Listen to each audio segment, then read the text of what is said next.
Do, do.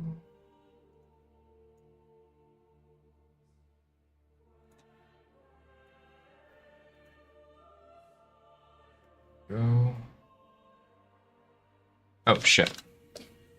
No wonder what I forgot on the other side. What's up, Jack Napo? Give me a second. And the other should be good here. How you doing tonight? Welcome, welcome, welcome. Just forgot my second camera here for Twitch. I was wondering what was missing from the whole setup at the moment. How's your day going? How's your weekend? Welcome in, Paranormal Brian. Just setting up our camera for the Twitch side. How's your weekend? Okay, cool, cool, cool. Double check this. Give me a second. Yep. Decided to do a late night stream.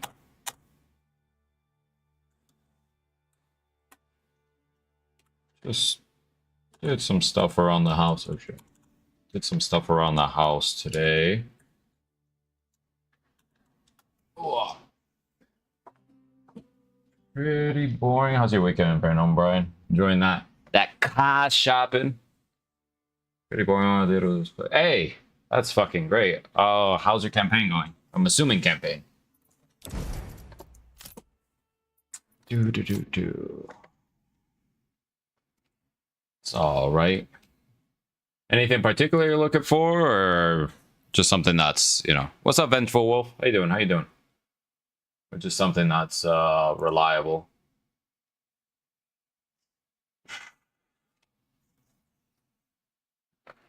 Excuse me.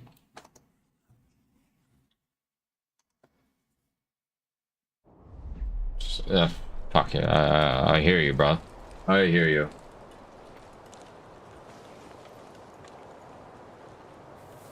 That probably doesn't cost like a fucking arm and a leg either.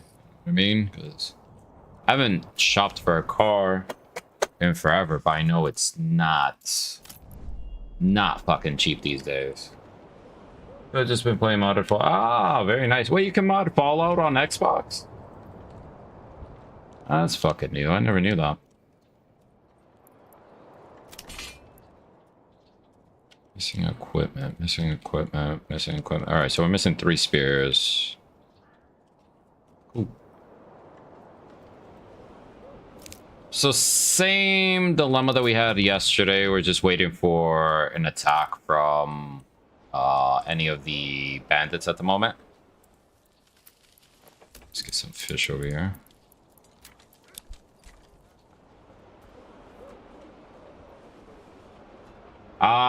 Don't listen to the naysayers, Jack Napo. Never listen to the naysayers. If it's something you want to do, if there's a will, there's a way. In my case, people told me that I was not going to be a sommelier jumping from a busser directly into a sommelier. Most people don't know that. I use a sommelier. Okay, that's pretty awesome, Vengeful Wolf. So tired of car shop. I would imagine, Paranormal Brian, it's fucking exhaustive to shop for cars. Going back to the conversation, sorry, Jack Napo. If I would have listened to them, I'd probably still be a busser or server. And the only reason I went back to serving because it was something that it was easy for me to get back into for this last year mentally, and to just have more time with my mother. Now, for me, that I've gotten over a lot of mental hurdles, I'm prepared to go back into attempting in running a wine program. So if you can do it, you have the capability, go all out. Take the classes necessary, figure out the certifications you need to get there. If it's extra schooling, biggest thing, I would say try and network. Try and talk to people within that industry. Show an interest. Go to job fairs. You may not be fucking qualified, but at the end of the day, you can at least get a roadmap to what you need to do to get there. So just keep going. Keep going. Again, when I first started to become a sommelier, I think I did 19 applications in about a 6-month span. So it takes some time. It's not going to happen overnight either. Just keep at it. Aside from that, I dedicated a lot of my free time looking back. And for me, it's a lot because most people would not go to their place of work to learn things on their free time. Period. That's just it. I gave up a lot of weekends when I was trying to become in the wine world just to be understanding with it, how to talk to people about it, and be around it. People saw that I was serious. They gave me a chance, and it just goes from there. So if you want it, it is possible.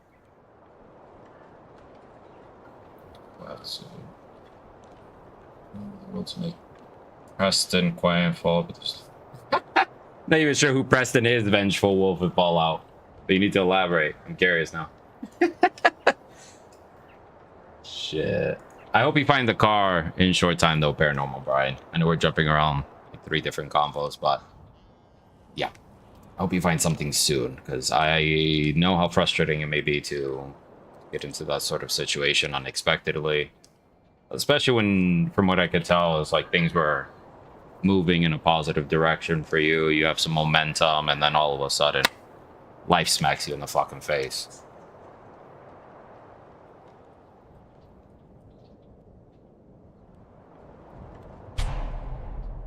Influence increased. Of course it fucking increased. Beautiful. Oh. What's up, Mikey P? Yeah, we've been playing this. I think we played a little bit yesterday. Not a little bit. We actually played a significant amount yesterday. And just trying to wrap up the Baron on this one. Doing good overall. Kind of in Jack Napo's position, you know, trying to find a home for my profession at this point. And just waiting to hear back. I'm really hoping they give me some sort of email in the next couple of days on Monday or Tuesday. Whether it's going to be a job offer or another interview with the vice president to finally come on board. But we'll see. How you been, Mikey? Thank you so much, Tommy Oliver. I appreciate that. Thank you. Yeah, we're here. We're trying to expand our village. This one's been struggling a bit, and it's been giving me a fucking headache because I do not remember struggling this much with food the last time I expanded this much. And that's, to me, this is a troublesome part. So let's get these guys off. Don't need any more wood being cut. What I do need is people to work these fucking storehouses.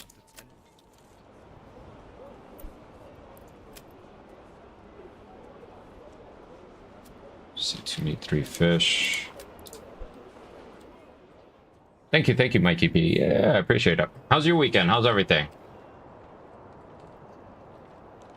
Yeah, go ahead, ask away about the Mountain Blade question. Hopefully I can answer it.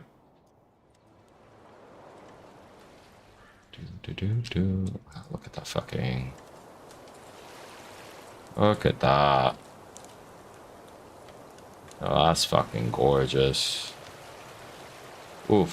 What I would do to be in like some sort of environment like this, just fucking throwing down lunch on like an open fire, just chilling for the day. Be a little nippy, but ooh. Imagine having like some steak or, you know, some fucking barbecue stuff outside like this. Yeah, no worries, Vengeful Wolf. I apologize about the ads, trust me. I know. You know, since Twitch is owned by Amazon at this point, you know, they gotta get their money somehow. It's not like fucking bald-headed Dr. Xavier doesn't have enough, but you know, we don't talk about that shit. Or do we?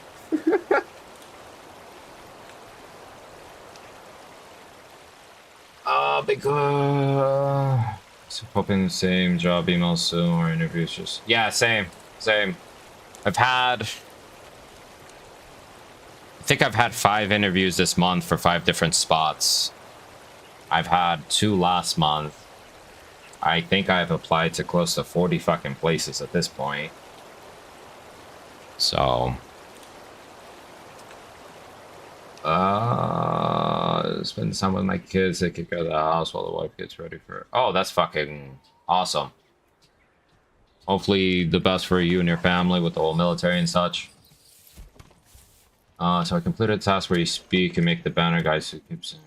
Okay.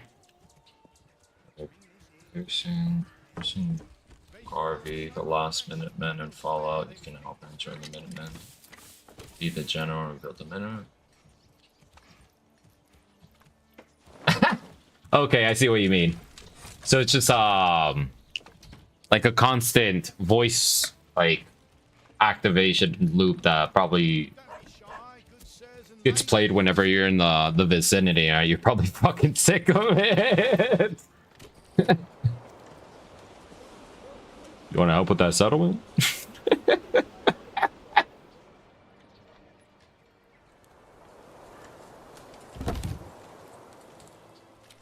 Yeah, absolutely, Mikey B. Hey, for me, as I always say, regardless of my political stance or my fucking daily crash outs lately with the whole system going to shit, I care for our fellow humans. I mean, I don't think any of us here are fucking multimillionaires.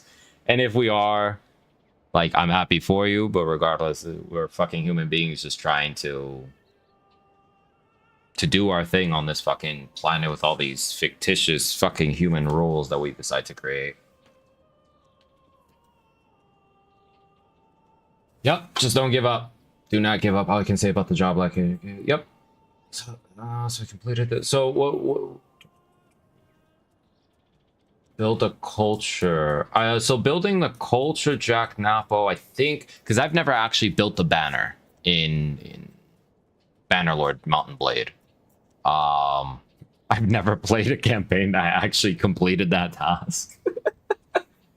My understanding is that if you make your own quote culture, which is your own kingdom, it's going to be hell. You need the financial resources and you need the influence to basically be able to bring lords to your side, establish your own kingdom, but on the flip side, you'll have a lot of people declare war on you. So you have to be prepared, whether it's positioning or financially, to endure the fucking struggle early on. We all just want to get by with the rules that we never agreed. So, yep. Exactly. Exactly. And yeah, that's what of late I've been infuriated, because it seems like we are the only modern country that I can visually see, I've experienced, I've traveled to, that doesn't have some sort of safety net for people. It's like, okay, you want capitalism? Well, you better fucking get it on your own then, because no one's giving you a fucking handout. And for me, that's just very frustrating for the most prosperous country that has ever existed. Period. Fallout mod it happily soon. I do want to play Fallout. I do want to do a playthrough of Fallout 4, Skyrim. Those two, I mean, those are fantastic Bethesda games. And I know with the modding side, it just improves the game 100-fold. Because there's some badass mods I've seen just like by happen chance, or I chit chat with other people within the Discord. The mill got this.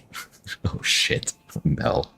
I don't mean to laugh. Because you think a million's a lot, it's really not. I can burn through 1 million so easy in Bannerlord just by bribing other generals. I could probably spend that in 5 generals. Get more. Get more. Yeah, absolutely. Please do, Vengeful. Yeah, I'm with you, Mikey. And that's the thing. Like, you say your wife is going into the military. I have had that thought in the back. It's like, fuck, should I just join the Air Force, bite the fucking bullet? You know, I know they'll take care of everything, but at the end of the day, I do not want to be property of this government. I very much enjoy my free thought. I very much enjoy my free speech without having to not watch what I say in fear of any retribution and shit like that. Absolutely, Paranormal Brian. Do your thing, my guy. I appreciate you stopping by. I know it's very late for everyone on the Midwest and East Coast at the moment. We're a nocturnal person, so we get more energy a lot of times during the nighttime. Whereas like sometimes you'll see us during the day, it'll be like 3 in the afternoon. And I'm like, oh, I'm yawning. It's like, what the fuck's wrong with me? Yeah, that's kind of my MO, Mikey P. And it's as much as it would be cool because I know if I were to join the Air Force, it would achieve a dream of mine that I could probably step into civilian life and get a pilot's license, no fucking issue, and just be like a pilot for a commercial. But to me, the 8 years that the contract is for, it's just, oh my fucking god. I could never bring myself to do it, actually. But then I saw drone footage, yep. If it makes you feel better, I've heard from foreign friends how bad their mental health care.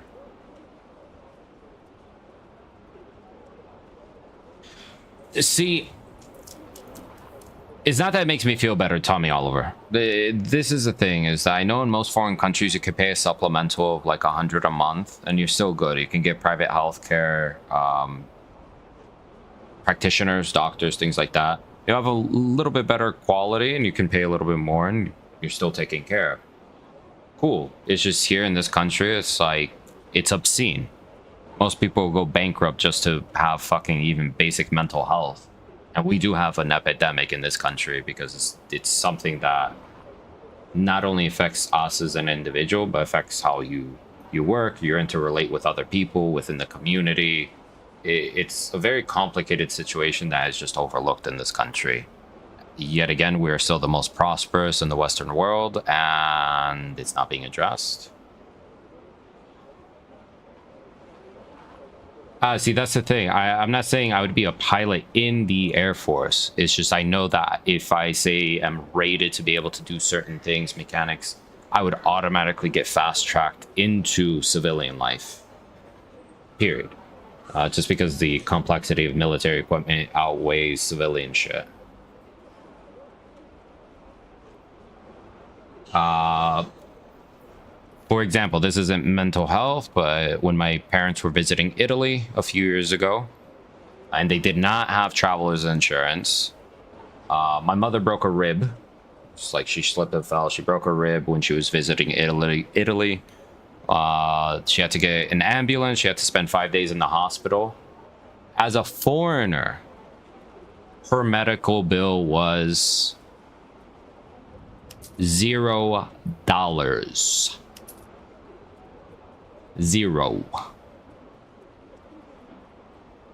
Zero for an ambulance ride and a medical stay. Where here, you know, fuck well, just the ambulance ride alone is gonna set you back a few thousand, maybe, depending where you live.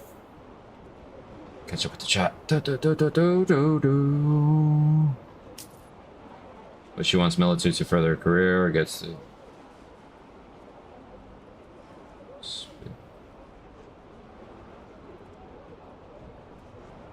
Work hours. True. Yeah, I mean, I know my attitude. I would have to be some sort of fucking NCO or officer. I could never be a fucking private. Even with college education, I'd probably get some sort of officer. But it's just, I can't fucking bring myself to do it. Like, ugh. Ugh.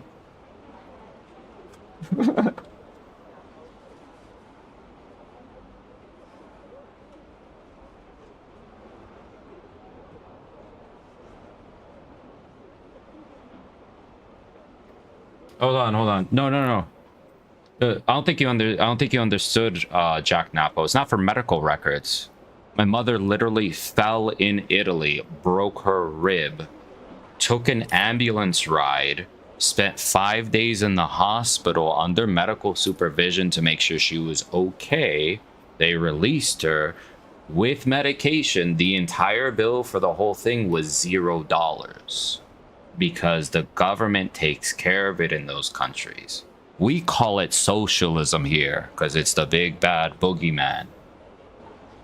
I know, that's why I had to clarify. So they pool their tax money, and instead of bombing other fucking people, they use it to take care of their citizens. Wild fucking concept, I know.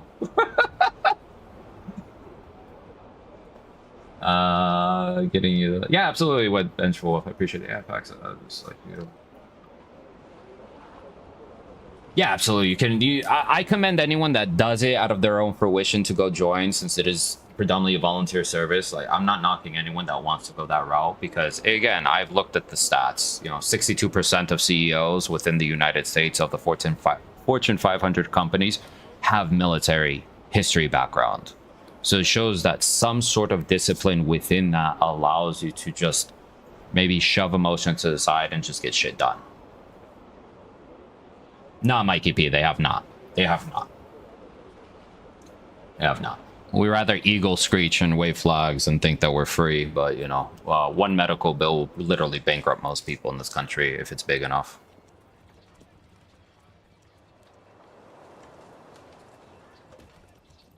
Like, I have a buddy. I have a very dear friend of mine. I used to work with him for many fucking years. And he lost his father around the same time as I did, which was in 2021 due to COVID. His father spent, I'd say, roughly 3 to 4 months in the hospital because of the situation. It's perceived freedom, because, you know, some people's rights are getting trampled right now, Aiden. So, back to the story.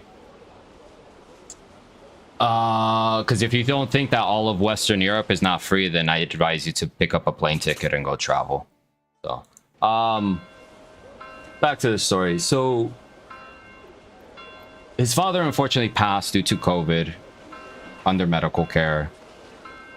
And thankfully, he was under the union insurance that we have within our company. These people had the audacity to still send him like a receipt of the medical coverage. In the chat, let me know what you guys would think, you know, how much would it cost to stay in the hospital for about 4 months, please.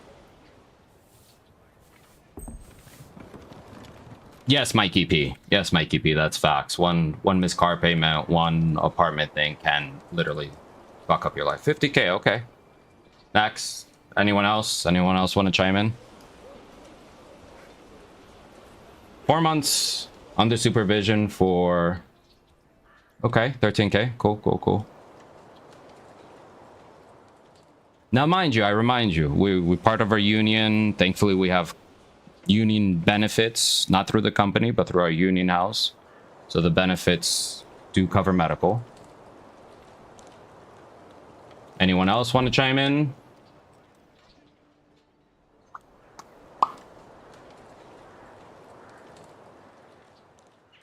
No, not Teamsters Union. We're not that big for restaurants, to be honest. You want to throw out a number?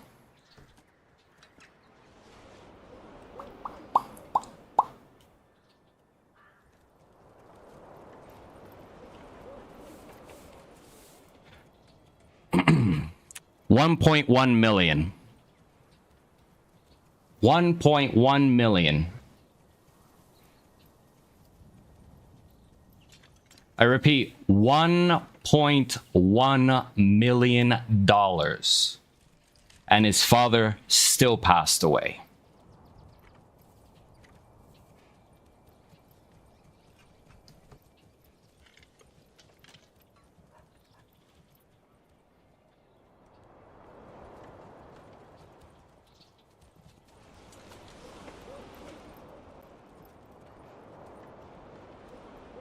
No, because thankfully with our union house, the insurance took care of it.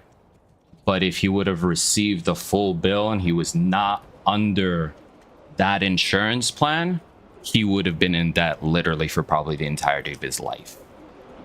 Because my buddy's older than me.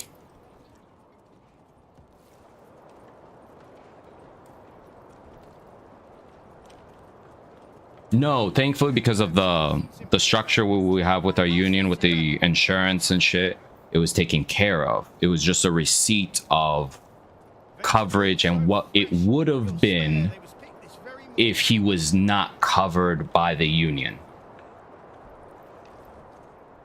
Thank you.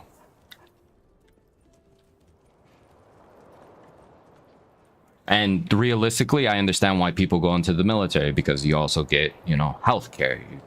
I understand why people go to government jobs, because you get healthcare, you get certain benefits.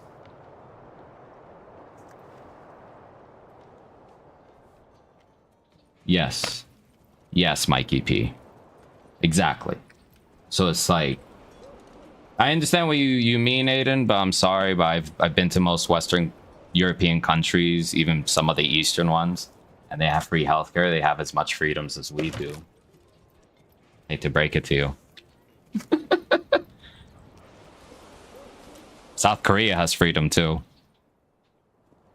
South Korea is an interesting one because I actually used their medical system this last trip, and it was impressive. I had a sty on this eye on the lower half. So sty is basically almost looks like a pimple, but it's an eye infection that when your glands get full forms like this pussy thing. So we're traveling there, blah blah blah. I didn't want to take care of it here because I already know how the system is here. It would have taken me at least 2 weeks to even just go see a fucking doctor because everyone's full. Oh, they do have rights. They do have rights. They have their own constitutions and such. To get a doctor in Korea, I was able to visit one within an hour. The only reason they couldn't visit in the immediate moment is because they were on lunch. With the medical visit and the medication that they gave me, I think it was $20. $20 to get seen by a professional doctor, to get treatment, to get whatever medication. And for them, they thought it was expensive because for Korean nationals, it's about half of that.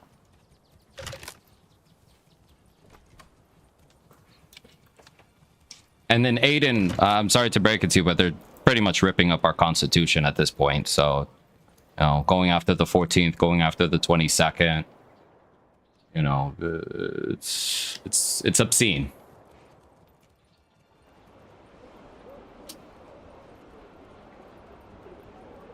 Exactly, Mikey P. Like, fuck, just fucking take care of it, and you know, I'll be cool with. Oh shit! I love our system. This shit's fucking wild.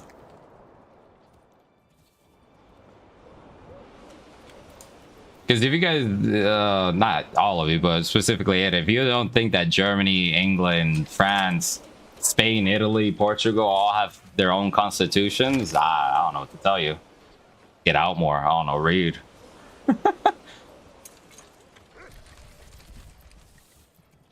No, not at all, Tressa.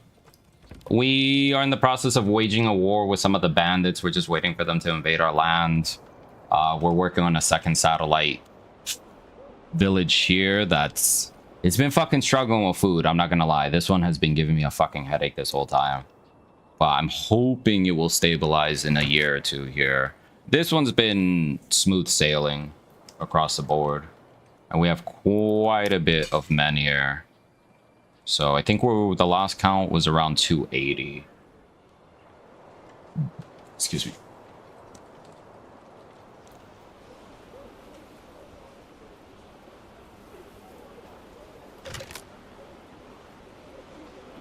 They have the same opportunities as us. The cost of livings are a fraction of what we need, and their salaries are adjusted for their costs of living. So yeah, they may not have super extravagance in the sense of obscene debts, but they don't slave themselves like we do, and they work probably a fraction of the time. They have a better work-life balance. 90% of the time, if you live in a metropolitan area, public transportation's pretty chill, pretty clean as well, depending on the country. And if not, walking is actually very convenient in a lot of those places.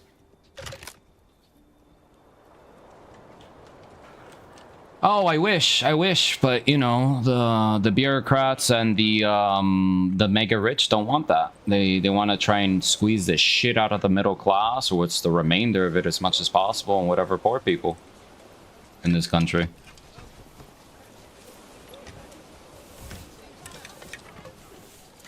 Sounds good. Thank you so much, Vengeful Wolf. I appreciate the compliment, Jack Napo. Yeah, our village is humming along. I mean, we have 672 people in this village. We have still 69 in the other one, just because I've not built any more houses, because our food situation has been giving me a fucking headache over here for the longest time. So, let me see.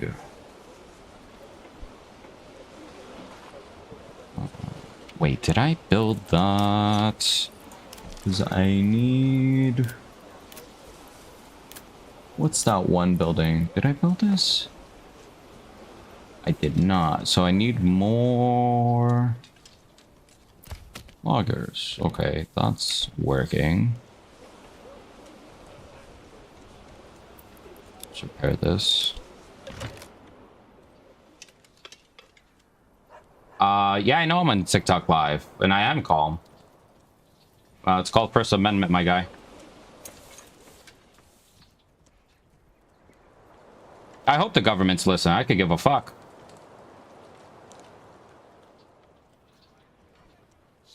The fuck? If you, I know you're new, Tressa. I know you're new. Welcome. I truly appreciate it. Thank you, thank you. But if you've been joining us at all this last week, you guys know. I mean, you see the banner. I mean, if you can read, I mean, fuck DT. I really don't give a fuck. I've gone to protests, like, nah, you got me fucked up. Like, I'm not cool with this establishment, because it's not just affecting me and the Latin community that I semi-represent, but it's affecting all of us in indirect ways as fellow Americans and as human beings. Yeah, absolutely. It's just, I'm a very facts-based driven person and an experience-based driven person, and I've been thankful to travel many parts of the beautiful fucking planet that we live on. And you'd be surprised on how many other people enjoy similar freedoms that we do.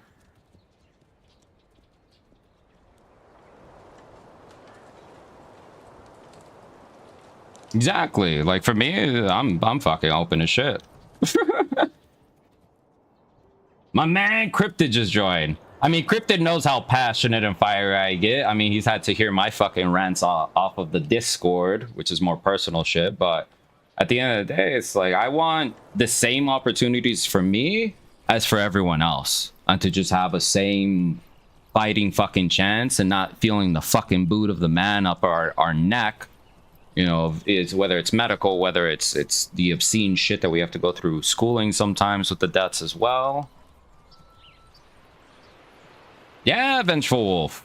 I mean, tomorrow will probably be on one too, because I think in solidarity with most of my Latin communities, I'm not doing shit tomorrow. I'm actually just gonna chill and clean my place and just probably chill in the Discord, maybe do some editing, but in the sense of consumption and going out and doing shit, nope. Yeah, see, Cryptid, like, imagine most shit, how I see it in this country, is behind a giant paywall. Giant paywall. Like, I want to go back to college too, but to go get, I'm in debt to the king. Whoa, who would have known? I mean, to get a, oh god, what is it? I always remember. A master's in architecture. If I really want to go into architecture, it's probably going to set me back at least $250,000. At least $250,000.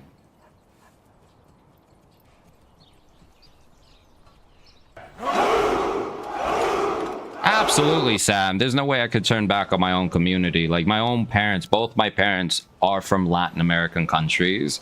To me, to just turn the blind eye to see what's actually happening with our fucking people, and just in general, the brown people, whether it's Native American or a little bit, you know, African American, it's obscene. It is obscene. Very true, Aiden. Very true. Asked my friend how he likes living in North Korea. He said he couldn't come. That's a fucking good one, Paranormal Bride. That's a fucking funny one. Oh my god. I also am in solidarity with my North Korean people because I know most of those fucking people don't want to live under that regime. Horrible way, because by the grace of God, we were born on this side of the world. Just by roll of the fucking dice. Where we could have easily been born in that fucking system. Just by happen chance. Shots. Your secret is safe with me, my guy. Your secret is safe with me. My parents want me to, but I see the plan and it's not worth it. Yeah, see, that was my thing. I was, I went to, not university, but not community college, but just like a local college here in Las Vegas. And I could afford that for the time. But once I started going to university, I was just like, fuck, is this really worth it? Because I'm gonna need to make a significant amount more or get into fucking debt.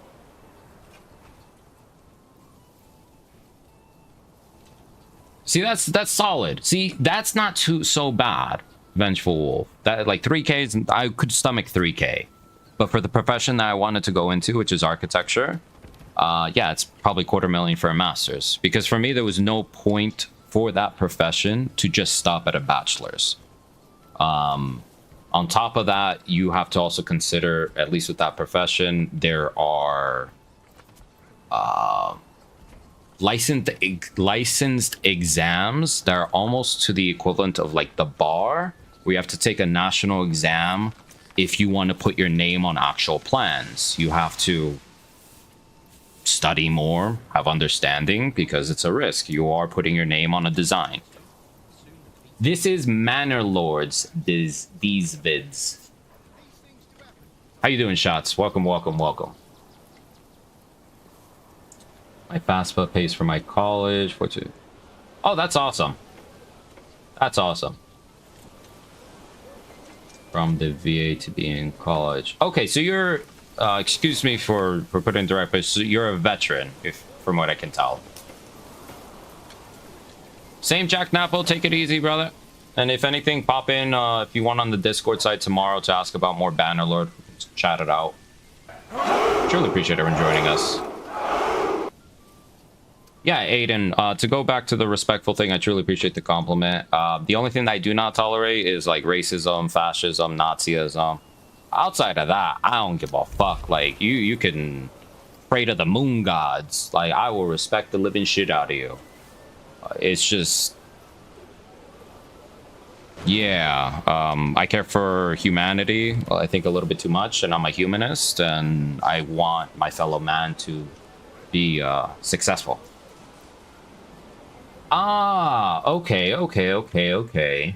I mean, still, thank you for your family service. Like, that means a huge amount, like, regardless. And Marines, nonetheless, like, the fucking grunt, the fucking backbone of the military, I feel.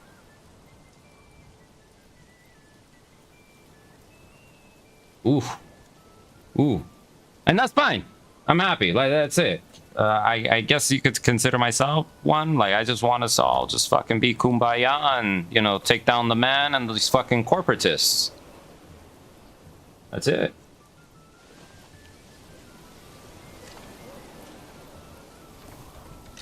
I wanted to go into the army, but not just the army. See, that's unfortunate because it seems like you're willing to make the sacrifice and they just automatically disqualify you because of and I get it, I'm not saying autism is like a bad or a good thing, it's just for a medical reason. I'd have to do more research on it, to be honest, to actually have a full opinion, but to me, from the outside, just plain and simple, it's just, they could have had you at least do something, I feel. Fuck, like, what's up, Reaper? How you doing? How you doing?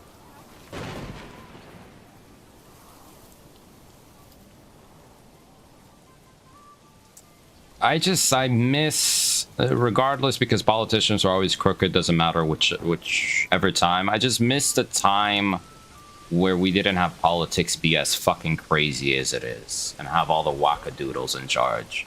Like, there was a sense of respect, even if there was a difference of ideologies. There was a sense, even within the politicians, of like mutual conversing back and forth. Like, I look back at some videos of when McCain was running against Obama, and the fact that he was willing to stand up for Barack Obama. What the fuck? We have a fire!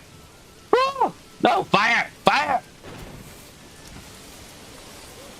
Oh, shit. Motherfucker, you got a present for me, Shots. Not necessary. I appreciate you, though. Whatever it may be. If I wanted to be a combat... That would have been awesome. That would have been awesome. Combat engineer. I think my uncle, who was in the army... He was in the army... Fuck, years ago. He served during the Cold War. He served in Germany for a bit on the Berlin Wall. And he went to First Desert Storm. And I think he was a combat engineer, if I remember correctly.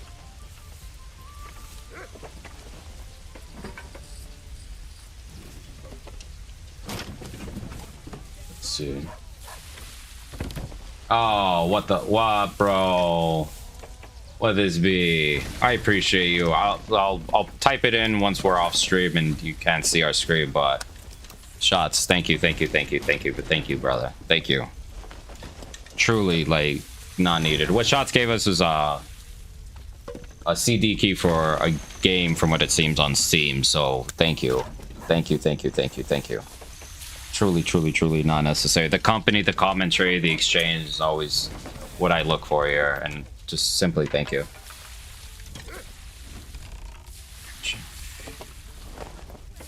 Wow, the Green Berets, that's fucking wild being a combat medic. I'm sure he saw some shit, my guy. Let me Google Operation Urgent Fury.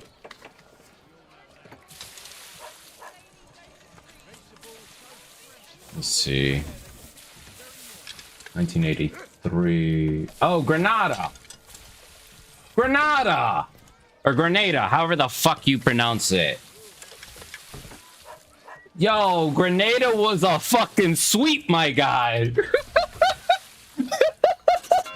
Yo, get the brooms out. It was just... What the fuck? I didn't know it was called that. Operation Urgent Fury. Fuck. You learn something every day. I've heard about this, obviously, because it's, you know, it's kind of a famous operation. I just didn't know the proper name was it. I definitely will, Shots. I definitely will. All right, looks like the fire only took out one house here, thankfully. Did not jump. Because the fires, that is the only danger within the village, is that the fires can sometimes jump to multiple houses. What's up? What's up, Reaper? How you doing? How you doing? Welcome, brother. My granddad was a desert rat, Royal Fusiliers in Africa in the Pacific Campaign. Yo, props. Props to that generation. Because, to be honest, that generation, in my opinion, was, in the best terms, like the ballsiest. Yo, they had a pair. To just like, yo, we're fucking going. Not sure where the fuck we're going, but we're going. And it's just... To look at World War II, the logistics, the shit that they did to just get things done. Because it was a very extreme time, as we all know. I mean, the fighting of fascism in that time and the extremism was... Yeah. Yeah. Grandpa was also a state trooper in Darndale, Arkansas. That must have been a fucking interesting ass job too. His leg got blown off and he was left alone in a tomato field for 3 days. God damn! But I'm homie survived. Those fucking tomatoes, my guy. Well, I'm happy the tomato sustained him enough, because how I see it, I would imagine if he did not exist, maybe you would have not existed. I'm not sure how it ties into your family tree, but thankfully, whoever found him, the tomatoes, and him himself, the resolve to endure. Of course. I mean, those are sometimes the, if not always the best stories, are the fucking weirdest ones. The ones that you're like, what the fuck? Like, that fucking happened?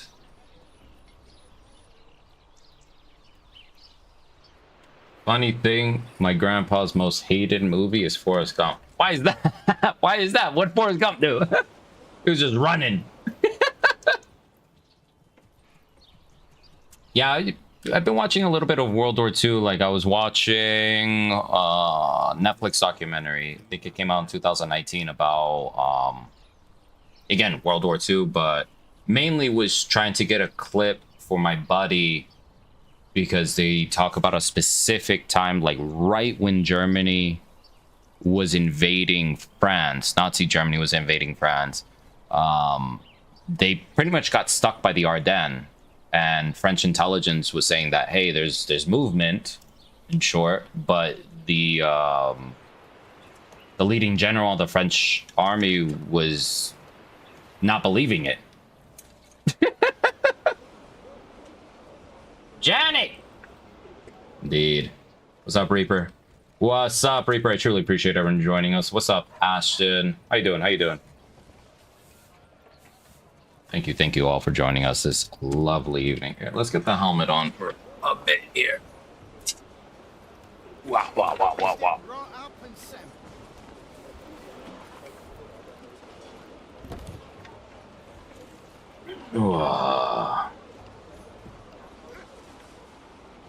That's nice.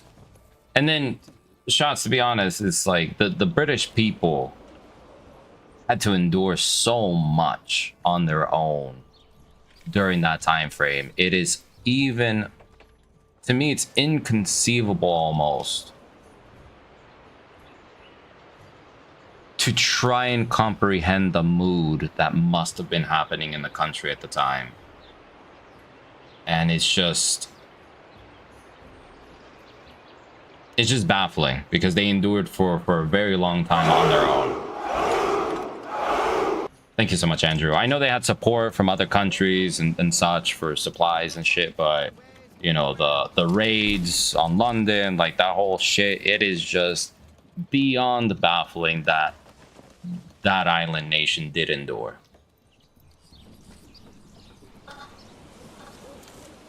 Like, for me, one of my favorite movies of World War II is The Darkest Hour, where they give an insight of like Churchill and like his driving mentality of that war. Thank you so much, Andrew, for the follow. Thank you.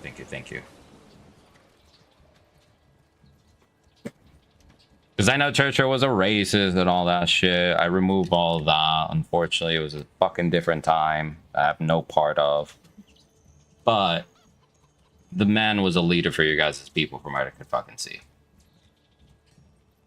Did he drink a lot? Oh, fuck yeah, he drank a lot. Did he smoke a lot? Oh, fuck yeah, he did.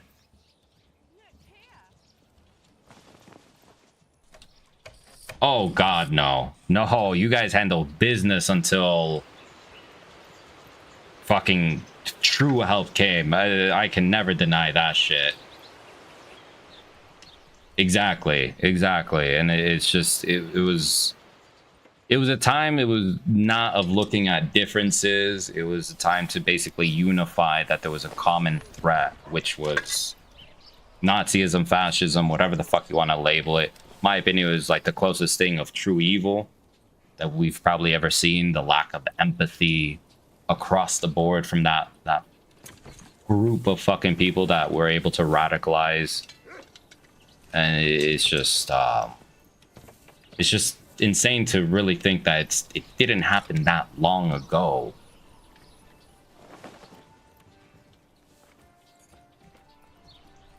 The game will save you from getting Game Pass for now. Hey, I appreciate that, Shots. I think I know which one it is. Yeah.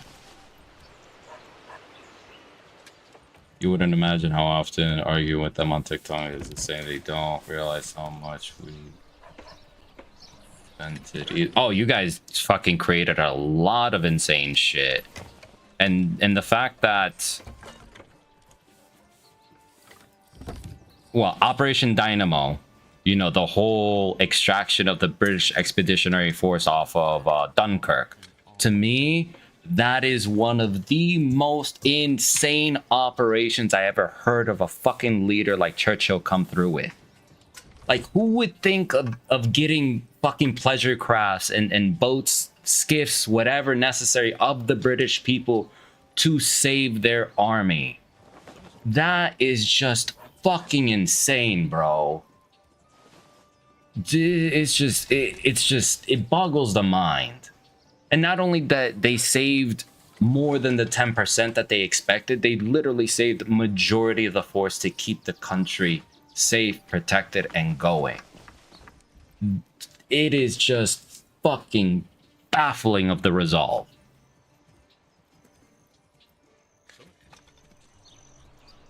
For me, you have to give credit where credit's due, period. That's it. You can't say that, oh, yo, America help. Fuck, no, that was 100% the British people's survival.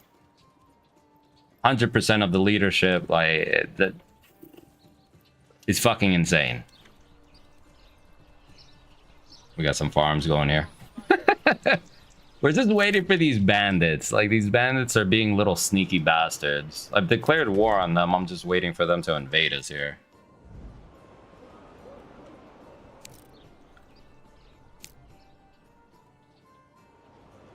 Like, World War II, I'm much better in understanding than World War I. That's my own fault. I should probably read just more World War I stuff, but I found World War II obscenely fascinating, for lack of a better word, just because of the struggles. I mean, think of what makes us humans better, maybe not on the warfare side, but just overall being able to endure struggles.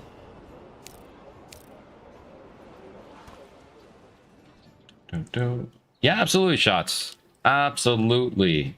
Hope you have a great day at work. I appreciate the conversation always. Definitely would want to pick up more. Chat maybe tomorrow if you want, because I'm deeply fascinated about your guys' point of view as well, because I don't really get to interact with many people outside of the US when it comes to these matters, because usually it's all just rah, you know, US. I know we did our part, but fuck, we came in a little late. A little late.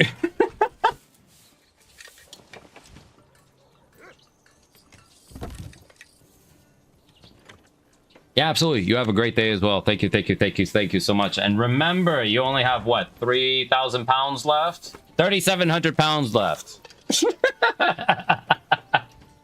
You'll get there, my guy. You'll get there.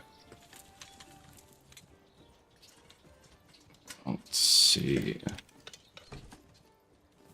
Take it easy, brother. Thank you.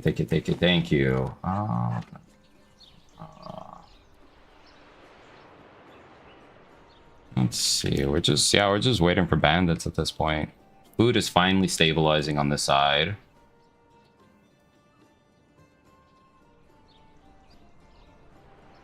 No. I'm full in agreement. It's not that we didn't help. We did. It's just for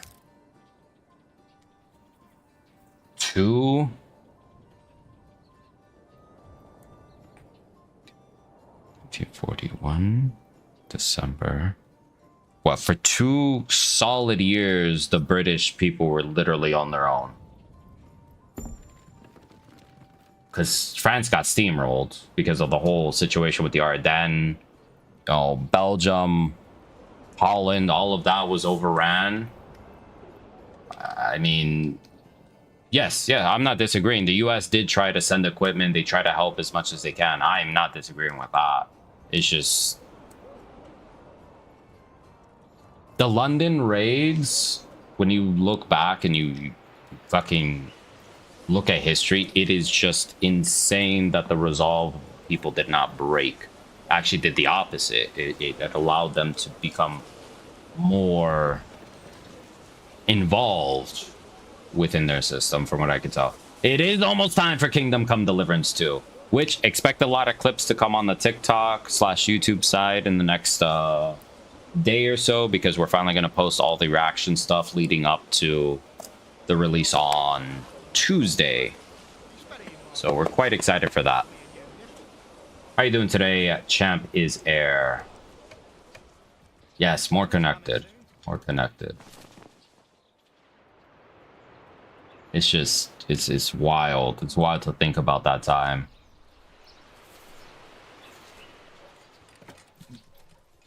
And it's just also on the French bread, it's wild that even though that they were occupied, there was a lot of, in essence, freedom fighters willing to stake their life just to make sure that France one day would be liberated.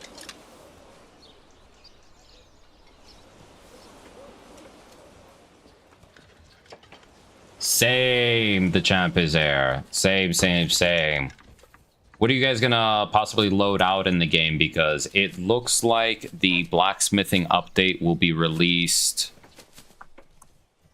summertime, I believe. It's a quote like, we won World War II with British intelligence, American steel, and Russian blood. That is facts right there. That's some fucking facts. As the Russians paid a very heavy price in the way that Stalin ran everything. Very heavy price. It's a shame some people went to fight for countries like that, or the country that still came home. Exactly, Mikey P. Well, like the... I'm gonna mispronounce this. Hold on, let me look it up really quick.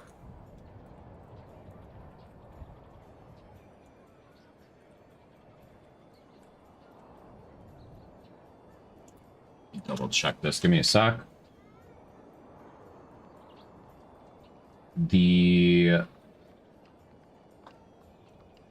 I'm gonna probably mispronounce it just because I rarely pronounce this word. The Tusky Airmen, the all black, all African American military pilots of World War II.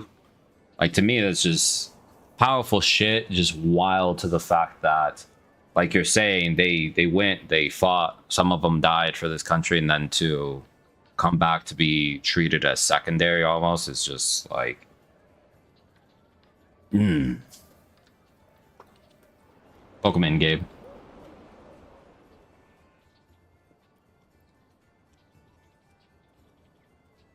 Yes, Red Tails movie. I think I've seen it with my mom a couple years ago. I'd have to double check, but I think I have seen it. Your father fought in World War II in Stalingrad? Holy shit. That's a fucking horrible fucking battle, Stalingrad. Look. That's probably one of the worst fights in the whole war. Met one of the pilots at my school. Oh, that's fucking awesome. I'm sure that was a real treat to meet someone with such uniqueness in flying, because fuck, even the radio systems back with the planes were very rugged back then. I do know that. And just, you fucking literally have an engine strapped into steel with fucking guns. It's insane to think about the armaments that they flew with. Just in general, it's wild.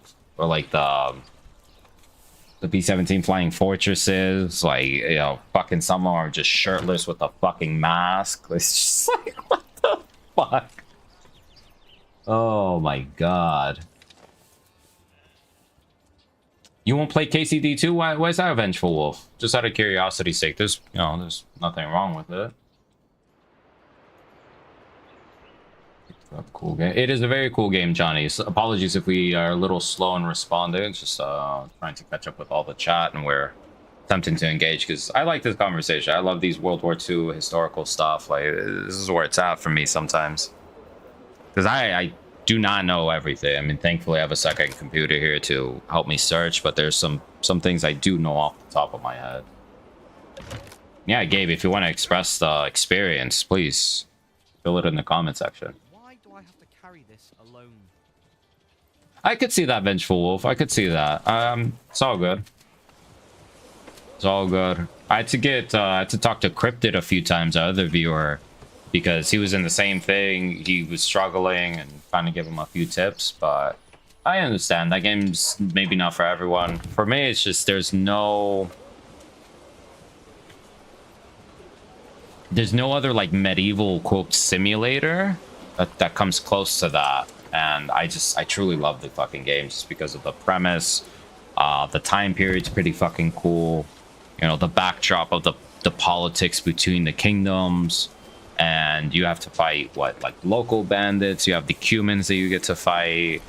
To me, it's a very fascinating thing, and just the peasant life in general. But I don't know. I'm also a fucking fanatic of the game because I've beaten it probably 3 times, and for those who have been on our channel, you know it's fucking damn hard to keep our attention for that long. So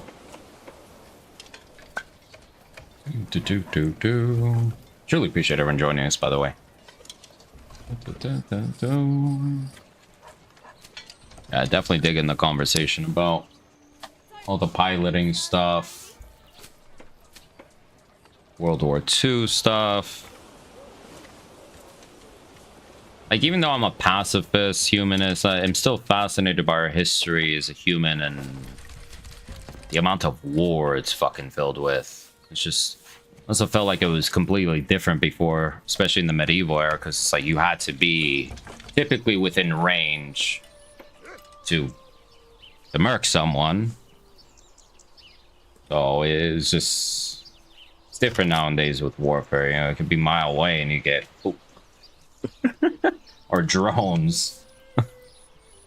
It's insane to think the shit that we've transformed into. Min J Dog.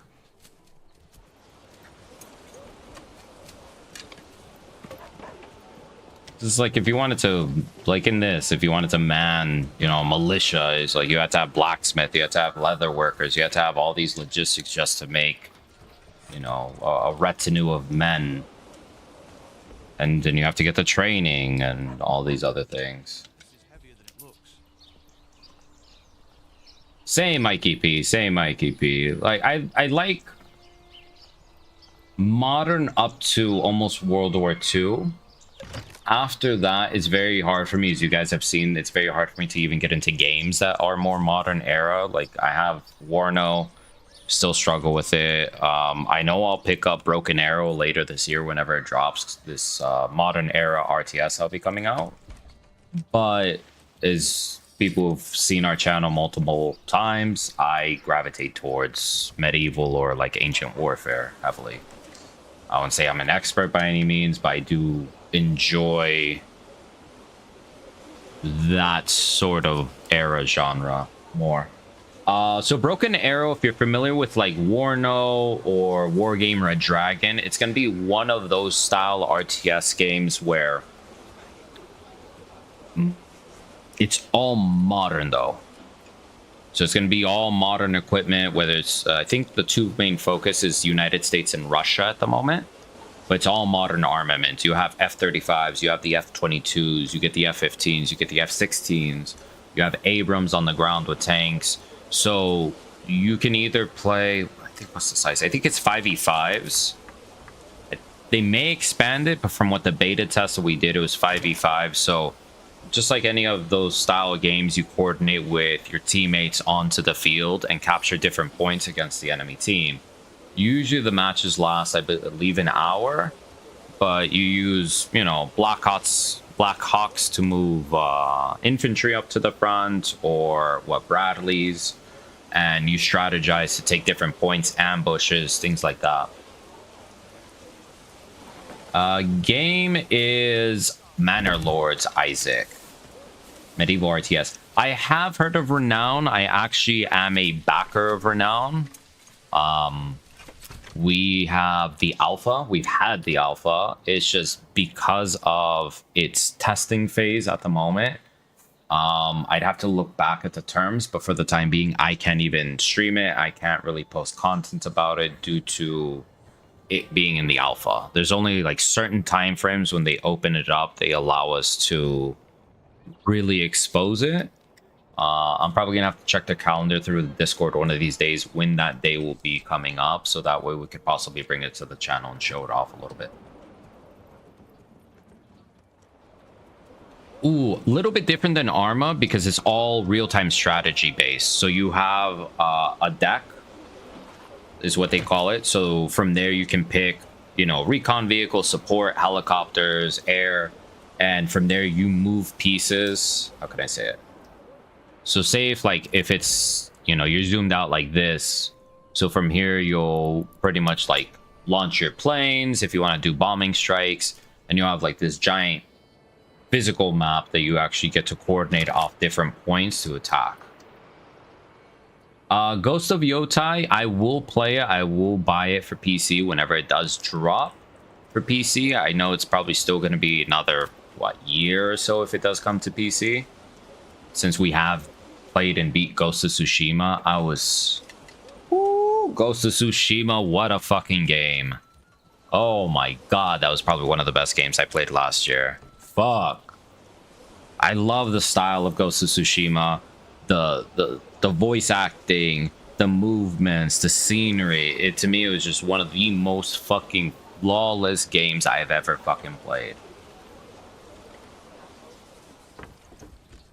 Yeah, Renown I'm excited for. I'm excited for Renown, Kingmakers, and Blight are like the three medieval games that I'm keeping an eye on in the near future. Because Renown, we already got it in a way because we're an early access backer, so it's just when it fully drops. Damn, how? What's up, my feeder? how? Welcome, welcome. Bum, bum. Then Kingmakers is going to be a very interesting one. It'll be a mixture between modern and medieval, where you're a time traveling person in essence, where you go back to, I think, 14th century England, and you can take on medieval armies with modern armaments. This a bigger, better Age of Empires, completely different than Age of Empires, Joseph Matthews. Age of Empires is worked on by a massive team. This is predominantly made by one person. There are aspects of battle to it, but not to the scale of Age of Empires, where you have to invade other places. There's not a campaign per se. It's a freeform city builder where you occasionally have to deal with bandits, or once we get enough points here and influence, we're going to take one of these two regions from the Baron, which is one of the two enemies that exist within the game. So the Baron will occasionally send armies to attack you, and same thing with the bandits. So we'll see. Welcome, welcome, welcome all. Truly appreciate everyone joining us. Welcome in Running Wolf. Welcome in Zadia, Golden Poke, and then our usual peeps: Reaper, Paranormal Brian, Mikey P, Vengeful Wolf, and of course Gabe. Thank you so much for joining us. And then Blight. Blight is also going to be a medieval game, but it is a zombie medieval game. I believe it's going to be coming out on the Unreal Engine 5. So from my understanding, it's going to be up to, I think, 4 people co-op. And it's going to be a mixture, I think, of like zombie, survival-ish, some sort of aspect like that. But it's all medieval. You'll be fighting as knights against zombies. So I think that will be a cool premise. Have long swords fucking taking on a mob of zombies. I wonder if they can bite through plate mail. Or plate armor and chainmail. Welcome in. Welcome, welcome. Just waiting for everyone here.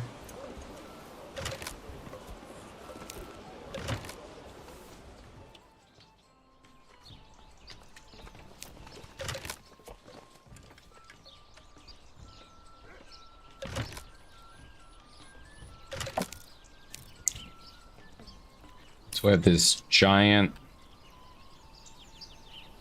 wheat field that we're working on here. Should bring enough. Bro, how do you manage food? How do you get more influence? Okay. So food, I know I get a lot of shit for it from certain viewers or commenters, but food for me, I usually do these enormous, not enormous because I don't do them too long, but these longer backyards, because anytime you put a long backyard, you can add a vegetable garden. I rarely early on do eggs or the pig farms just because it doesn't produce enough food.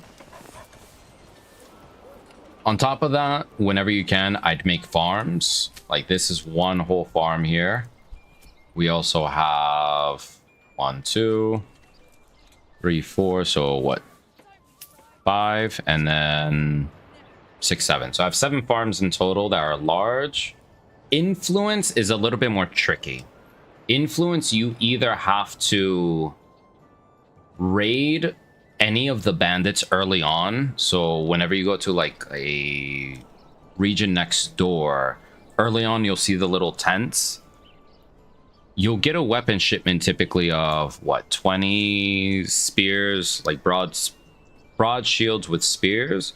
Use those men to go attack the bandits because they can do work if you keep them into formation.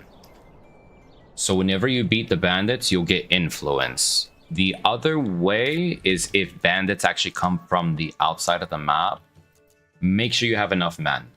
So that way you can deal with whatever attacks you. Those are the 2 ways that I've seen that you get influence in this game. It's a little bit of a pain to get more influence than that. Oh, third way, my bad. Third way. But those backyards require coins to plant. Yes, they do. Yes, they do. So what you will actually do... demolish some of these. So what you will actually do is, whenever you can, is build a trading post. It'll take a bit of cash, but when you go raid the bandits, it'll prompt you to move the funds to either the regional wealth or your personal treasury. You can do the regional wealth, which will allow you to put it in the village, and from there you can buy the backyards of vegetables. The second way, once you have enough financials, you can then start opening up trade routes to export anything that you overproduce. Like for us, we have an unlimited supply of roof tiles, so we just keep selling those. We have an unlimited supply of iron ore. We have an unlimited supply of iron slabs, technically. How the fuck are we not making more slabs? Let me get another bloomery open. I'm gonna get a... I think this is our 3rd bloomery. Let's put it over here. We now have enough. Ooh, I think our logging camp, because of how we try and limit the amount of resources we fucking take out. Let's do that one there. Same thing with this one.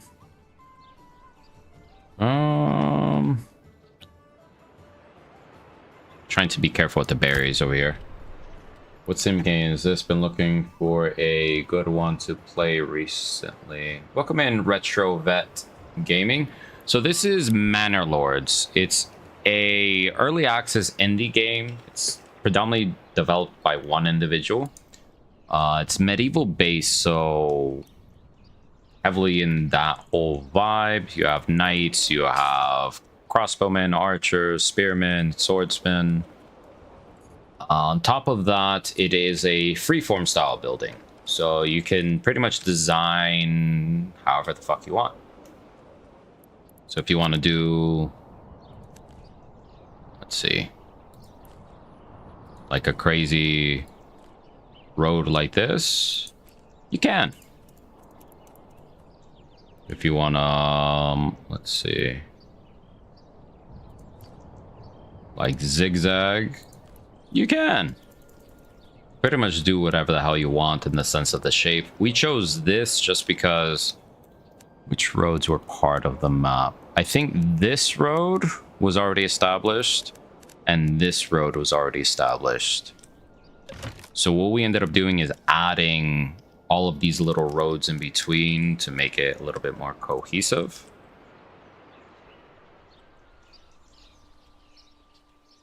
Yep.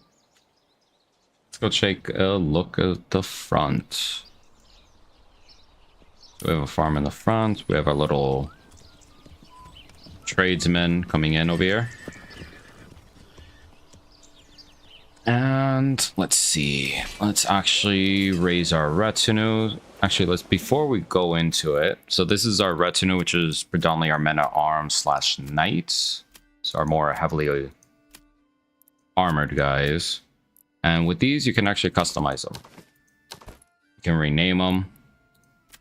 Like Reaper, I got you here. Grim Reaper steals anything that catches his eye. He's defeated many foes. We have Samuel the Brit. And we have our boy Rasmus here. You gonna play... Oh, yeah, we're gonna play Kingdom Come Deliverance too. Oh my god. Oh.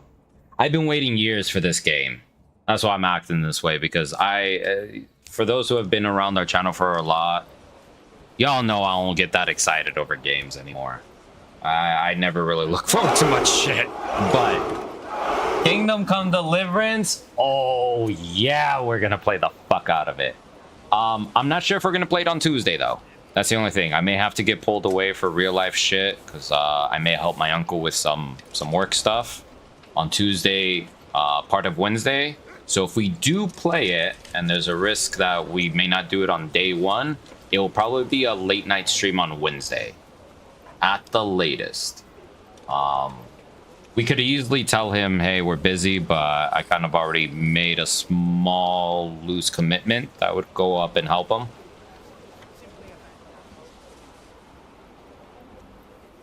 Yeah, exactly. Oh, fucking Witcher 3. I'm mad at myself because I've not committed to that one and beat it. And I love the Witcher series. Like, I literally have the Witcher running on in my background on the TV right now.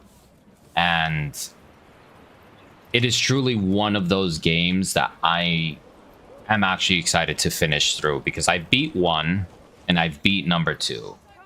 And when I first played number 1, it was such a fucking insanely groundbreaking game for the time, because it came out what, in 2008, 2009, like somewhere around there.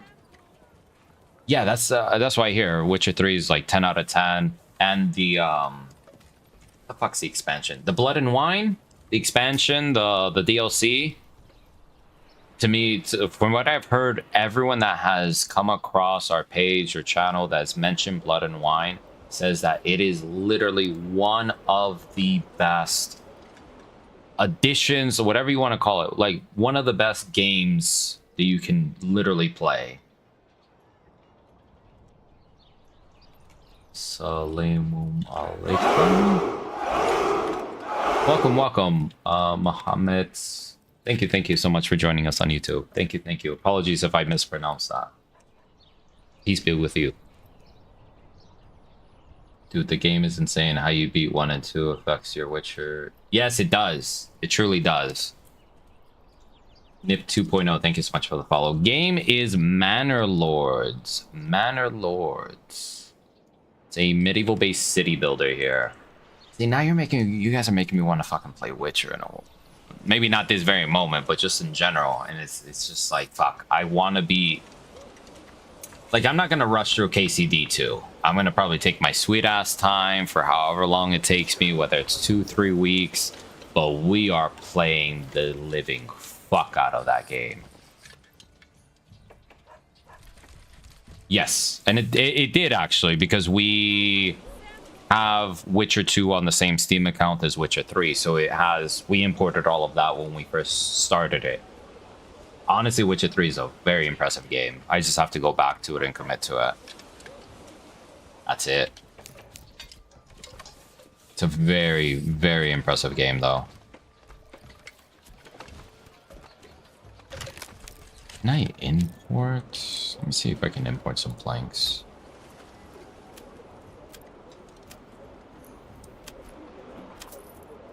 Oh, I can. Okay. So let's do 100. Let's see. Welcome in Death Sword. Witcher 2. Baron story arc is the Baron. You mean the Bloody Baron? Like where you have you help him with the child. Oh God, what is the child called? So I played a bit of Witcher. I've gotten past. Where did I stop? I think I got to the point where I got to the town, like the city part, and you went back and you told him like, hey, you know, the family doesn't want to fucking be part of you, and he takes it kind of hard. But I haven't got super past that.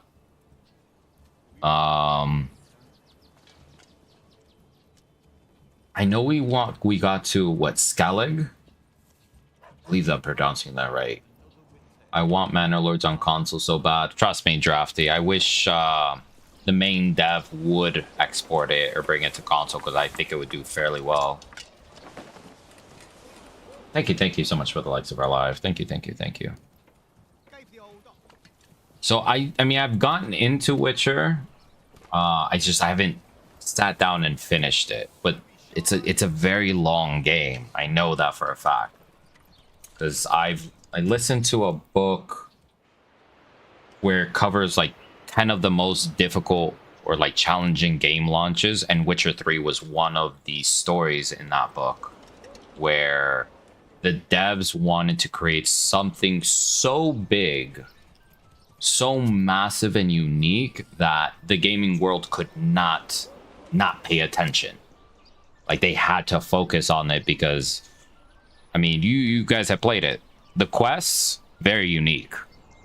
Every single time, every quest, even the side quests, very unique. And they talk about that in the book, that they wanted that approach. And they wanted to have such a game that it was very dense and it would take you a long time to get through.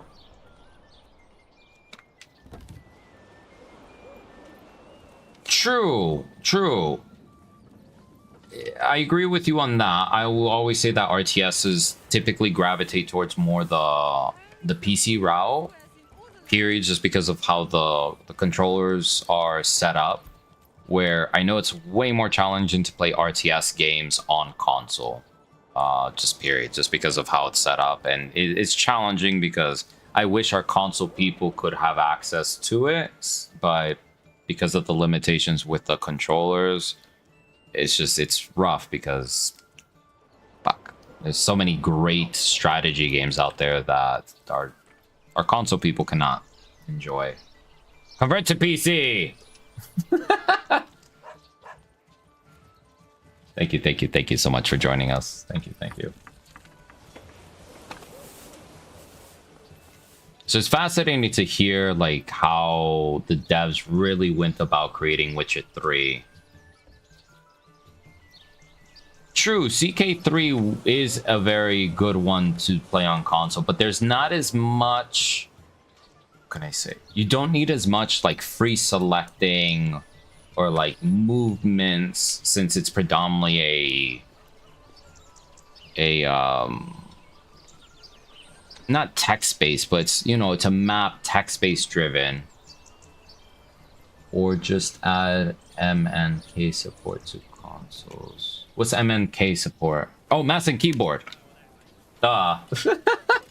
True. I mean, that would be a cool thing, to be able to use mouse and keyboard on consoles. I know like maybe the 1% would use it, but not sure. Because it's funny, I usually talk trash to some of like my personal buddies who only play console, and they've come to the dark side, which is PC, and they have to switch to mouse and keyboard.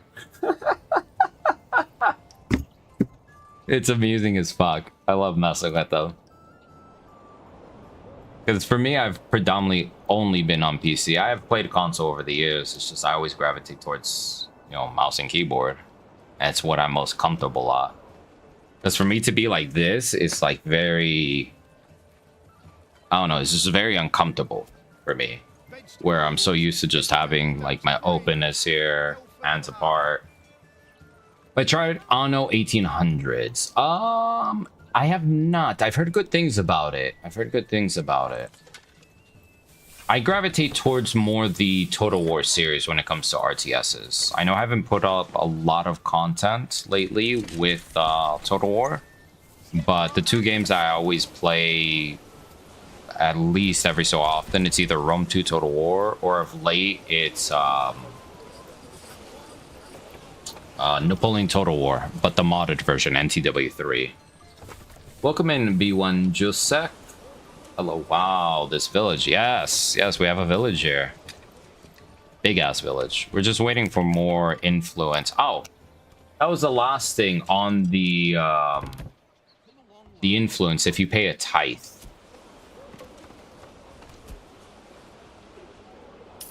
Yep, sleep is gonna be your enemy. Sleep is definitely gonna be your enemy. No worries, Vengeful Wolf. Do your thing. Do your thing. I mean, we're still here. We're still doing our thing. It's all good. Dig it. I dig it.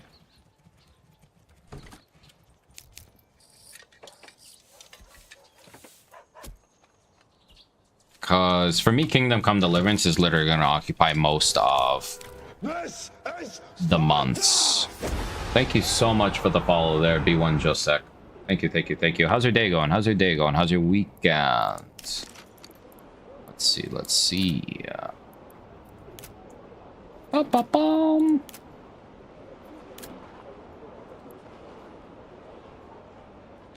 Yes, we do.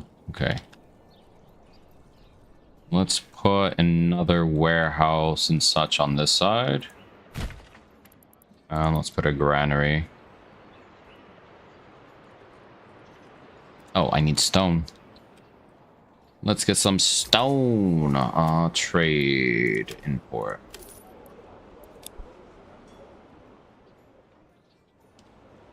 I'm retired. Oh, that's awesome. Congrats on the retirement. Congrats. Well deserved. Yeah, I would imagine that damn thing called sleep.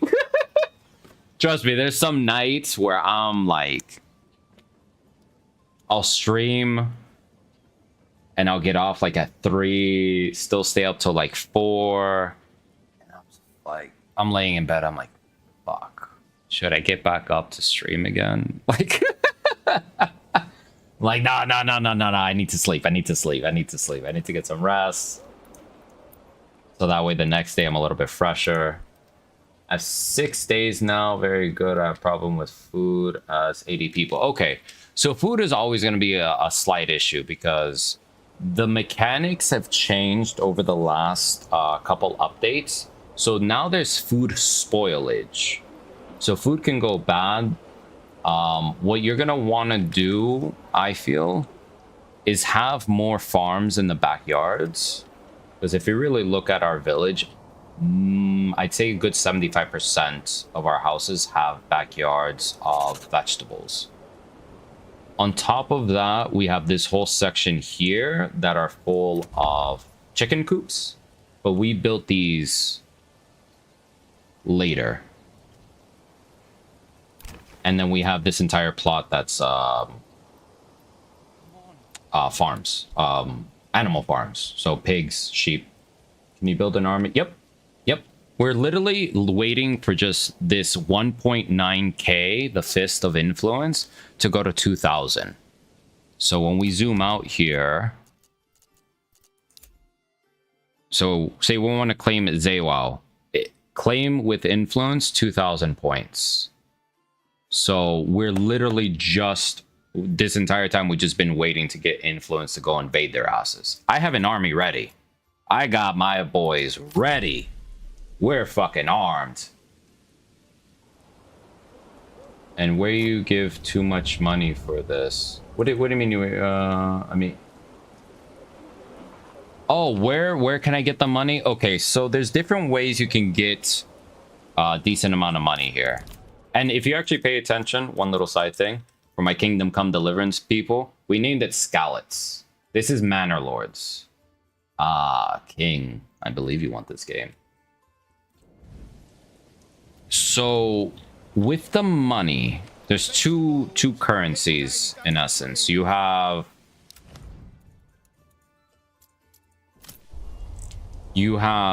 the regional wealth. You have the personal treasury. I'm broke right now because the king keeps taxing the shit out of me. But the regional wealth is tied to either trade or... the fuck's the other thing? Predominantly trade. So if you get the trading post, you can export things over time. How you get more money, though, you can either attack bandits.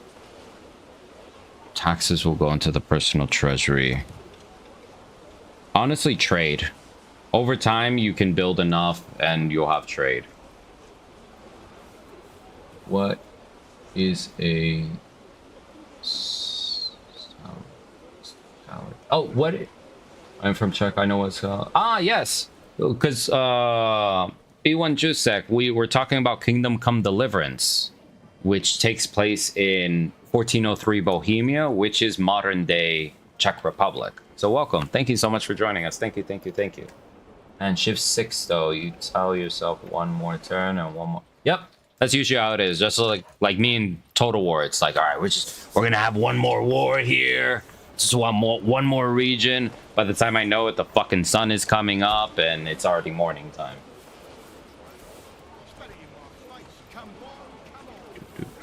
So... I'm trying to explain how we can get better commerce. What else?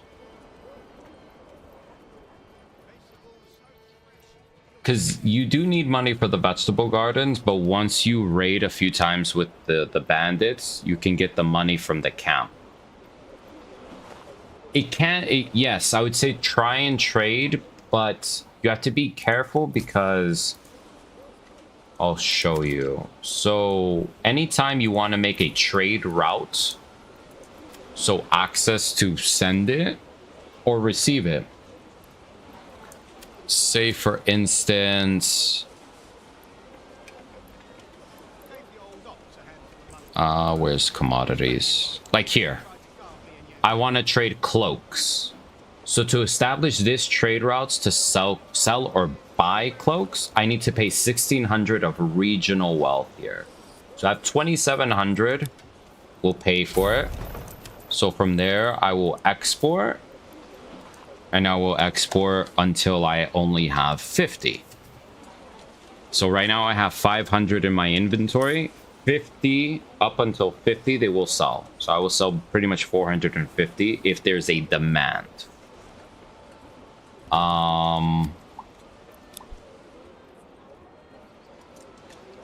Outside of that, it just takes time.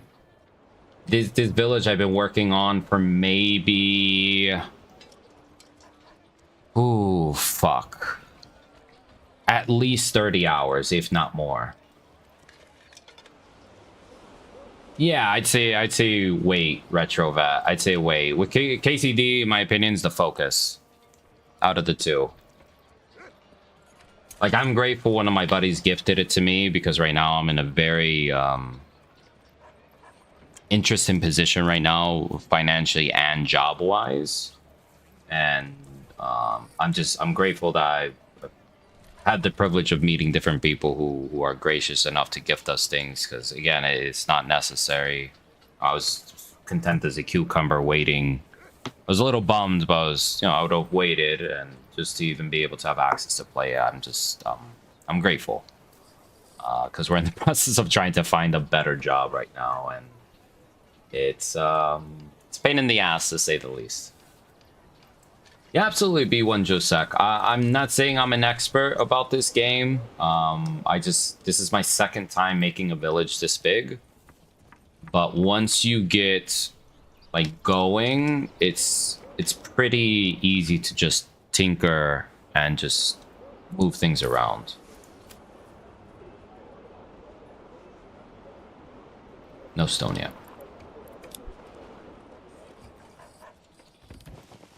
I'm hoping the same thing. If I don't have to help my uncle, I mean, I can choose to not help him. I have a choice in the matter, but I'm leaning on more helping my uncle just to kind of get out of town for a day or two to help him with a project that he's working on, and then come back on Wednesday night to stream heavily.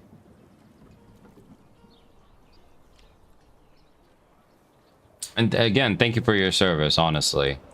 Thank you, thank you, thank you. It's well deserved. I mean, you put in the work, you put in the time. But yeah, being on civilian life, like I pretty much got in a semi-argument with one of my brothers because he's like, you know, just do fucking whatever. He was, in essence, iterating.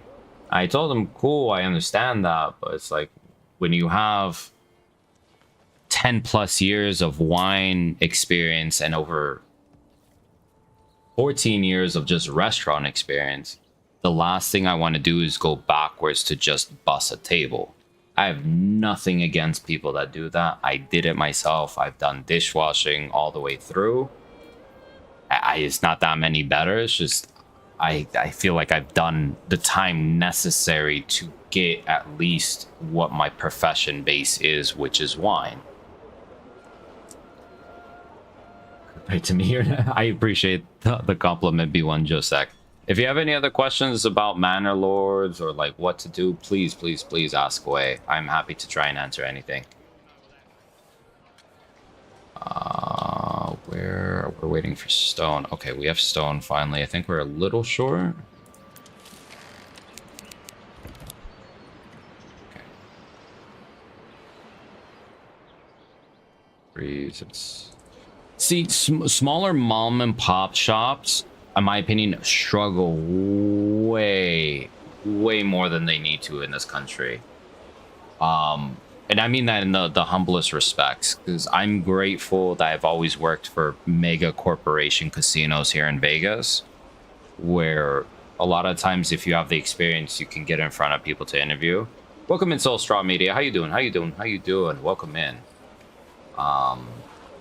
It's just these last few months that I've been looking has been, to be honest, it has been the roughest time that I've ever had to find a job. Like, it's just, it boggles my mind, because I'm not saying I'm the smartest or I'm the best, but it's like I'm capable and I'm willing and I have the resume to show it. But it's just, it's baffling. Like you get ghosted nowadays from employers. I mean, you can have solid interviews. Fuck, I was even ghosted for an interview from the employer. So at the moment, we have something pending. I've been in talks as of last week with a restaurant group here locally for possibly being a wine director at a Japanese restaurant. So in essence, I would comprise and help build the wine list a little bit more. I'm sake certified as well as wine certified. In essence, I want to use my wine profession. I've done that for fucking over a decade now. Be in Vegas for WrestleMania. Is that in April? Because if that's the case, one of our viewers actually invited us to it, and I think I may be going with them possibly. I told them that if everything works out, like I'll fucking join them. My last interview was rough for days. Oh, yeah, I mean that's I thought it was just me, but no, I talked to more and more people, and they're like, no, this job market is fucking rough. You make air conditioning? That's fucking awesome, B1 Jusek. That's fucking awesome. Like, I want this job to pan out, because I genuinely love Japanese food and Japanese cuisine and sake and wine, and they go fucking beautifully together. But I do eventually want to use whatever money I make in there to either obviously reestablish my life, but dump into the channel to improve it a little bit more, probably get better camera quality, and on top of that, just maybe look at a different profession that I want to go into that maybe either remote driven, where I can do internationally, or God fucking willing, our channel takes off this year. But I'm not putting all my eggs in one basket. Working here for 8 years. In what I would imagine is some sort of media there, Soul Straw. No question, California's property tax. Yeah, the taxes and the regulations in California are very interesting, to say the least, because I know the corporations probably get a little bit more leniency, where the small guy gets crushed. Small businesses get crushed right now. So how I have negative 1,923 gold is because if you see the red number of the 22.2k, that's the king's tax. I'm just not raising my taxes high enough within the populace, because it's at 5%. And I'm not trying to kill my populace right now. I can increase it, but fuck the king. He wants to roll with me? Fuck the king. Immediate attack position. Okay. See, that's cool. See, I want to eventually transition into tech because I have a natural passion for it. I have built computers in and out. If you guys have seen, like, sat on my Discord, sometimes I'm doing tech support for some of, like, my buddies or other viewers. If they have mod issues, you know, they need help installing a hard drive. You know, they have fucking any issues. Usually they're like, hey, well, what's going on? I'm like, try this, try that, try this, try that. Fuck yeah, I tried LinkedIn. It's just my actual background is wine. About 40 applications deep. I've done, I think, 5 interviews alone this month.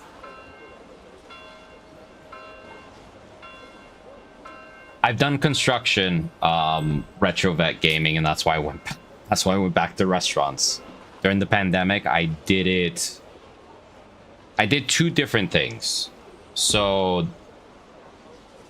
this first one, I was pretty much in charge of a truck for a small contractor.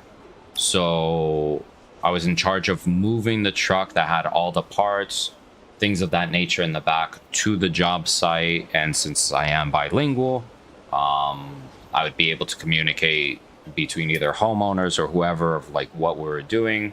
We were typically in charge of doing plumbing, predominantly in not public spaces. It was typically privately owned, like HOAs and things of that nature, to go in and fix any of the piping, like in their property. So like one instance, we got called out across town. It was about 6 feet into the ground. There was a leak, and it was coming out of the asphalt. So we had to spend the whole day figuring out where the fuck the leak was, repairing it, boom, boom, boom, doing that. It's just, I live in Vegas. It is very fucking hot here in the summers. And I think I was working August, September-ish. Just not enjoyable for me. Just not enjoyable.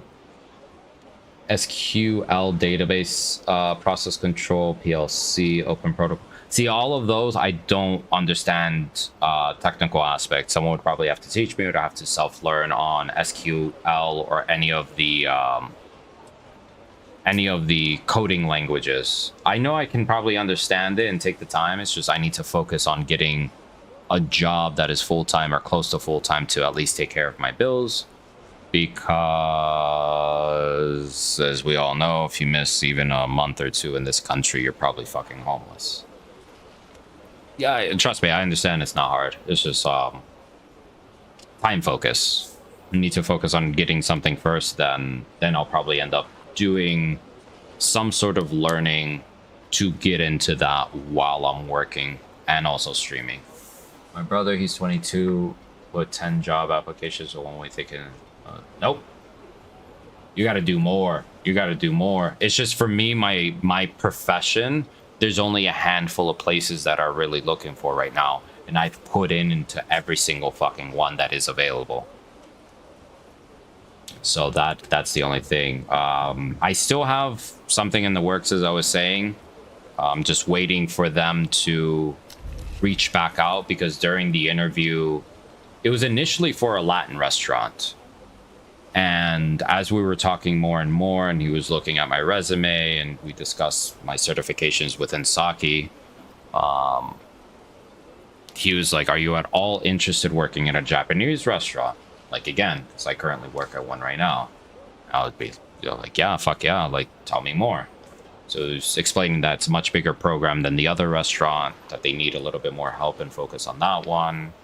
And in essence, I'd have a bigger team, bigger wine list, probably anywhere from, I think, 700 to 1,000 different bottles or selections. And for me, that's like up my fucking alley.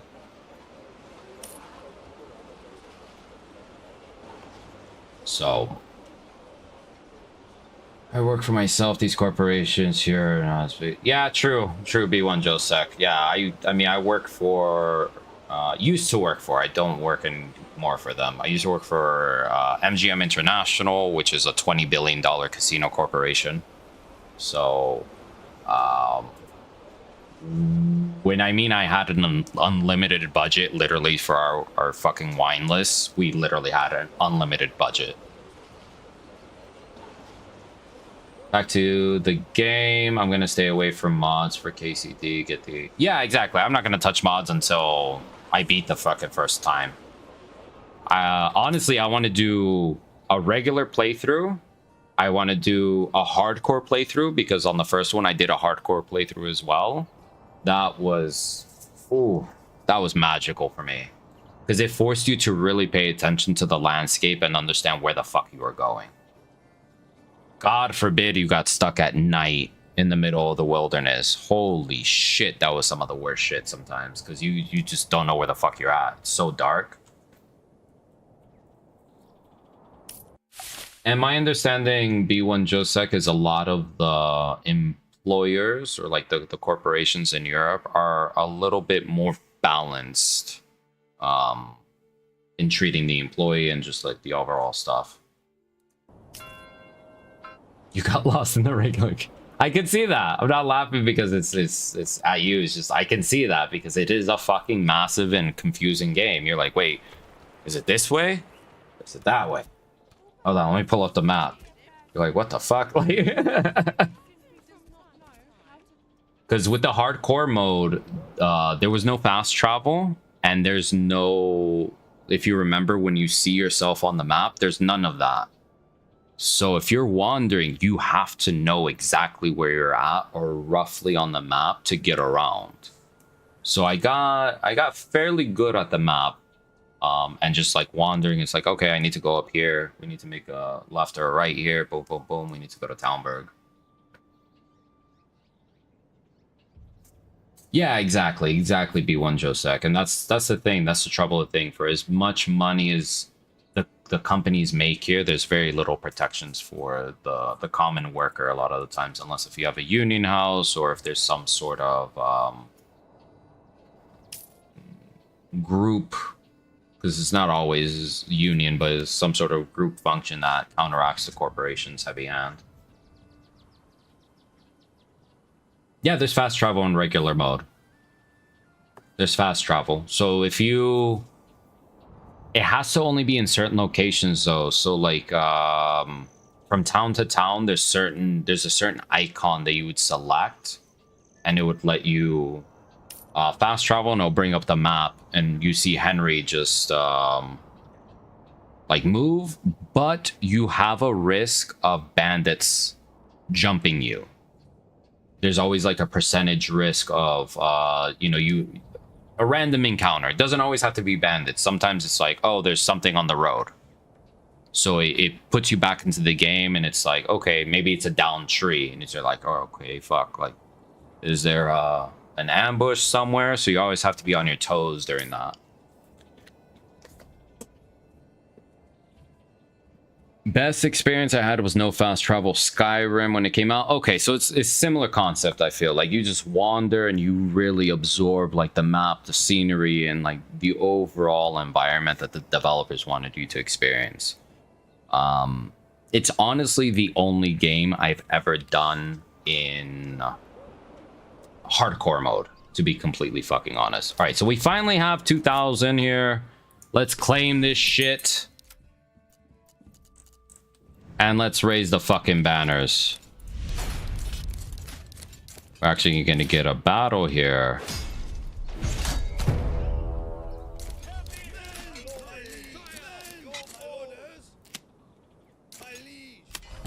And we're going to turn them all off on run. And they're going to come through the village here.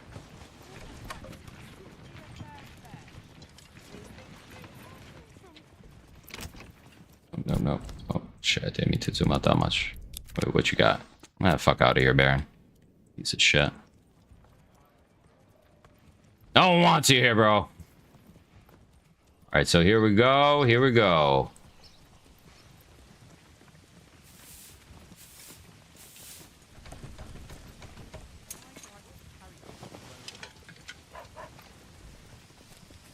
Here come some of our guys through the village.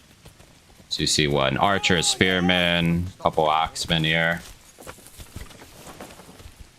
Surely appreciate everyone joining us as we're about to get into this battle.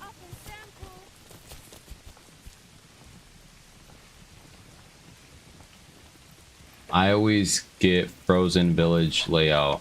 It's my OCD. Elaborate Frozen Village. Let me know in the chat, Aaron. How you doing? How you doing? Welcome, everyone. We're about to have our battle here against the fucking fat-ass Baron. Like he needs more shit. Greedy fuck.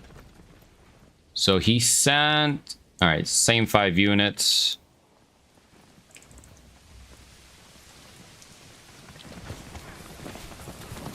Here they come. So here's the Baron. Just the village building gets me so flustered. Do you have any questions? Hopefully we can possibly help you if you have any questions. I'm not saying we're an expert. Just this is our second time building a village of this size. So yeah, we're not an expert. We've played the game quite a bit where we understand the mechanics a decent amount. And we're about to get the helmet on here.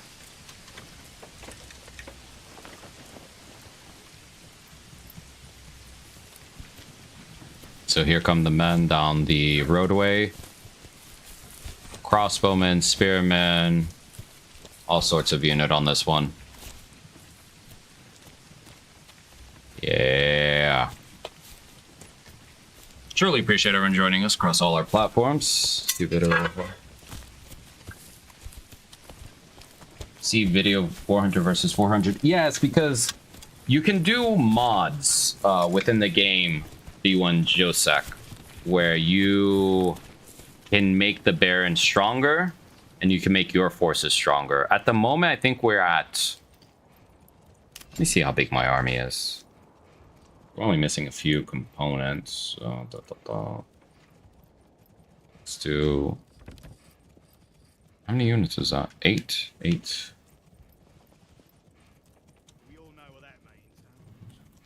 So right now our army is about 330 men big. And that's that we have not maxed out the retinue because we have a mod for the retinue to get bigger. That's why we have 48, not 24.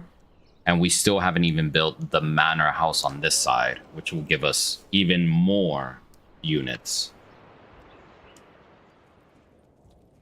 So here comes the Baron. Battle begins. Let's get the retinue up. Okay, so let's see. We're gonna get the spearmen to set up right here.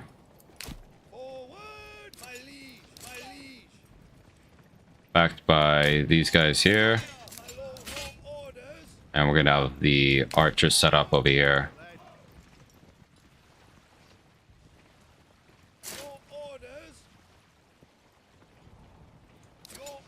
Let's see, let's run the spearmen. Because now we need to get them to move since the battle started and they're coming from the forest. Absolutely Vengeful Wolf. I appreciate you joining us. And if you want to join us in the Discord, shoot the shit, please, by all means.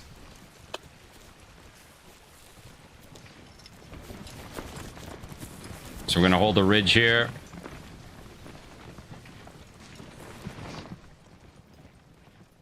Go.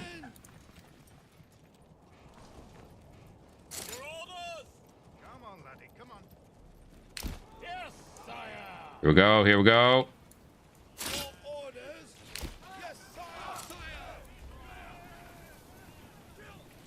Oh yeah. Do they come over the river?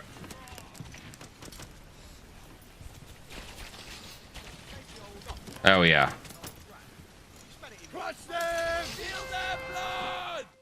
Let's see. All right, we got 2 units in the far left. Let's stop them here. Let's get the second unit to push up here. And with that, let's get back into it. Nope. Hell yeah. Get the fuck in there! I have this unit surrounded.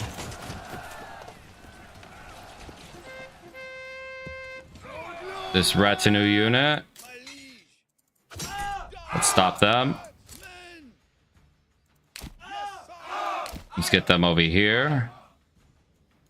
And, well, we have these archer units over here. We're going to reform this. Here comes our retinue unit on this side. So let's watch this charge here at point blank. Yes! They're holding them.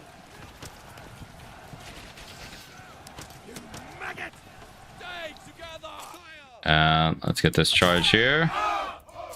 And then what we'll do is deselect there. These guys are holding here. I'm going to charge them here. And let's record the last few minutes. No, this is not Kingdom Come Deliverance 2. That'll be coming out this Tuesday, baby. Who's fucking excited? Woo! All right, let's get this. Beautiful. Spearman charging the center. Oh, yeah.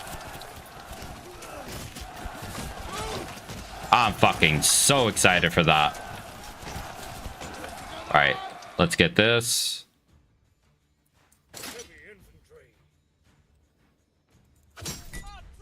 Charge them in the rear.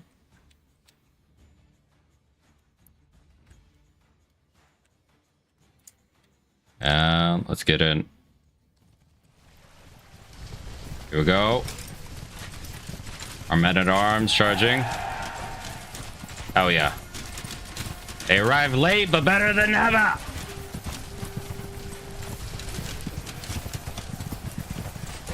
Fuck yeah. Let's fucking go!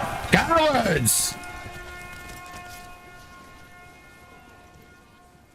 Alright. Stop here. We're gonna get these guys back. And we're gonna chase them down with these axemen. Beautiful.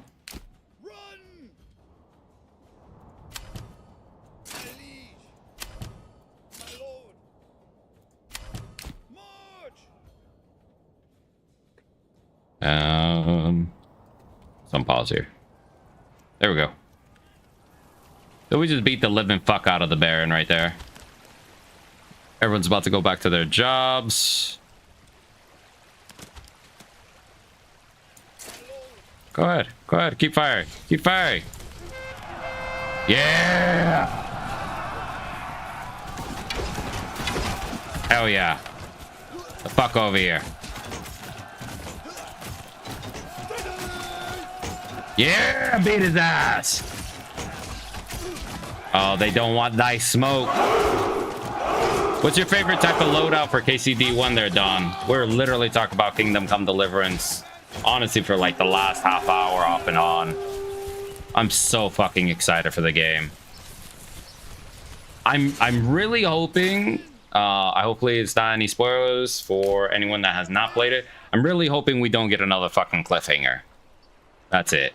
I'm not saying I want the story to be done. I just don't want another cliffhanger. Ooh, give me fucking Baldy McGee. Ooh.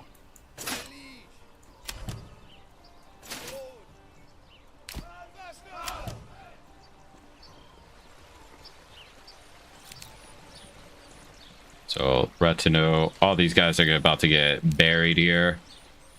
I don't even know how many bodies. We have quite a few. Thank you, thank you, thank you, thank you so much for the follow there. Thank you, thank you, thank you. Yeah, the battles are quite amazing. Look how big studios make games. One person can do this. All about the money, not the games. Very fucking true, B1. Very fucking true. I 100% agree with you. I've been on my soapboxes about the gaming stuff and all that. It is fucking atrocious of some of the games that come out. And you got teams and teams of fucking people, and it's a steaming pile of fucking garbage. And you got one person throws out this banger. Is it perfect? Fuck no. Is it done? Not even close. That's why I said early access. But does it hit for a medieval game? Oh, fuck yeah. No trade. No trade. Warhorse Studio have Daniel Valera. It's very... Bavera. Vavra. Who is that in particular? Because obviously I'm familiar with Warhorse Studios because they're the one that the brainchild behind it. It wouldn't be bad if they didn't charge completed game prices if they wanted to dev it out. Yep, exactly. And it's not even that it's full price. It's going up. Because what, Grand Theft Auto is supposed to be rumored to be $100 upon release. Base game. I'm familiar with Warhorse. They're a phenomenal studio company. Phenomenal. I even had the privilege of them. They came to my channel one time when we were doing the Yohanka mission. And I was completely caught off guard that Warhorse was commenting and engaging with us. So I was floored that they even showed up. I was so happy. Yes, Manor Lords. Yo, A10 would go hard. But hear me out. Hear me out, A10. Have you heard of Kingmakers? Kingmakers is going to be up your alley. Apache attack helicopters, 14th century England. Woo, shit. I'm so excited for that game too. True. I'm with you, Ghoul. I'm with you. But to the point that we're going to allow these game companies to now start charging close to fucking 3 figures for an entertainment piece is fucking wild. Because, all right, Ghoul. I love Rockstar. Y'all know I love Rockstar. You guys have heard my Rockstar rants when we play Red Dead Redemption. But hear me out. How much do you think they made on Grand Theft Auto 5? How much do you think they made? Just tell me. Just give me like 2 guesses. Oh, yes, Rick James. Total War Arena? They could have had so much potential with that game. Oh my god. That game was so fucking crazy.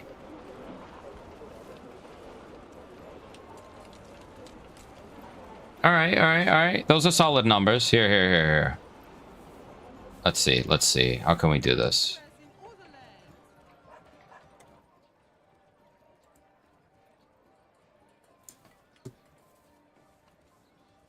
All right, we're gonna do this.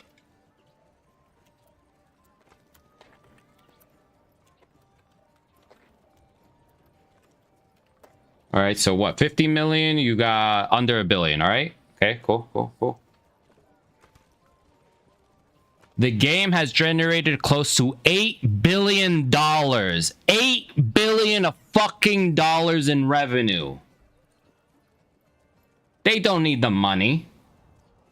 They do not need the fucking money.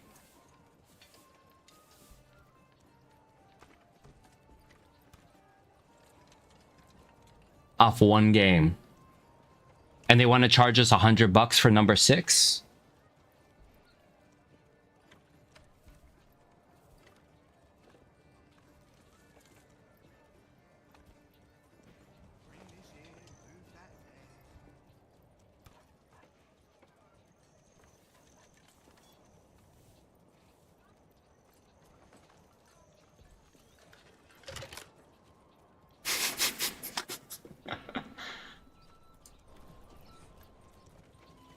Oh, combined with everything? Ooh. That might be a... Oh, let me see. Hold on.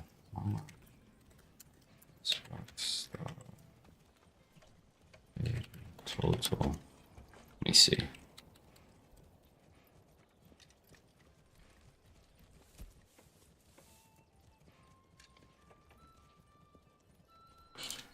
Let me see.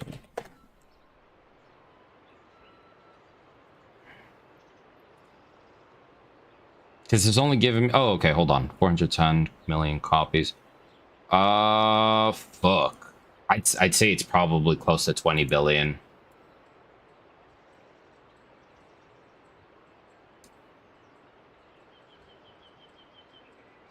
Combined with everything was 8 billion. Yeah, combined with everything, just Grand Theft Auto. Yeah. I would say 100 billion, but I'd say probably closer to maybe 20, which is still a lot of fucking money. Like, I don't give a fuck what anyone says. Like, that's a grip of fucking money.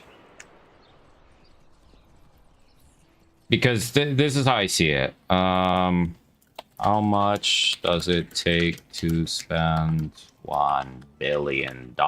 This is how my brain fucking works. So if you break it down, $1 billion, just one. So if you spend $1,000 a day, granted this is like an individual person. If you spend $1,000 a day, it would take you 2,700 years to spend $1 billion. $1 billion. So that means that in the 8 billion that they made, it would literally take 16,000 years.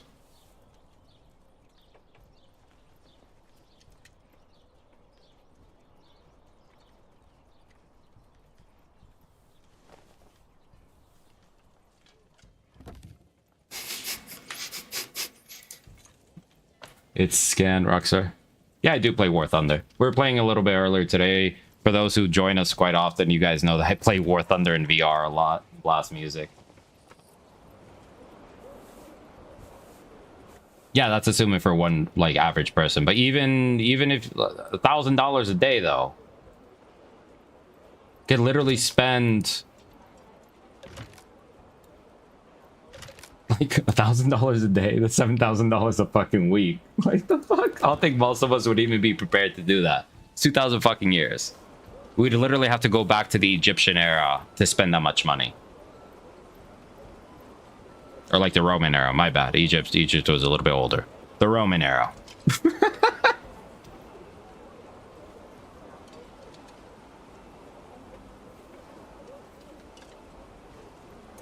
Yes, and that's all I'm trying to get at. It's like, so why the increase of almost double in price for $100? Arma suffers from capitalistic... Yep, absolutely. Between their incomplete games at launch and the amount of DLCs. It's just like Crusader Kings and Paradox games. Like most Paradox games, yeah, the DLCs that they pop off. And again, I'm grateful. Like, I'm so grateful for a lot of the games, things like that. It's just like, there could be a different methodology. It's just, the companies have gotten too used to the money, I think. And yes, we do play quite a bit of War Thunder. We've been playing a lot in the last weeks. I will agree with you. And the lying and shit, all that bothers me. The only reason that I will ever say Paradox Games does a decent job is because if only one person in the group, say if you're playing in a group, has all the DLCs, then you're able to play from that person that's hosting. Not everyone has to have the DLCs. That's the only thing that I enjoy about Paradox Games, is because of that one feature. Which also begs the question, if that's the case, then why in the fuck do all these other game companies release DLCs? The game is Manor Lords, Andy. Manor Lords, sorry, we were on a little tangent.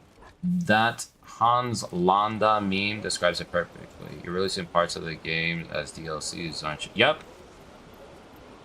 Yep. Straight up. Thank you so much, Milam, for the follow. My lord! Welcome in, Dr. Driver. Apologies, we're catching up with the chat here. Thank you all for joining us. How's everyone doing tonight? How are you doing tonight, Dr. Driver? We're just on different topics. Earlier was a little bit of what's going on in our beloved country, a little bit of history. Now we're talking about games. You know, how Rockstar has made over $8 billion off of fucking GTA 5. And granted, they had cost. But I can guarantee you it's not fucking even half of $8 billion in costs. I'm doing great. I'm doing great. It does look a little bit like Bannerlord in certain aspects, but it's completely different in the sense of combat is more real-time strategy driven, smaller squad-based focused. So say, here, I'll raise these guys so you guys can take a look. And it's more of a city builder in essence, but it's more organic based, so it's not this grid system that most RTSs are. So you can build quite wildly. We have this second satellite village in the back.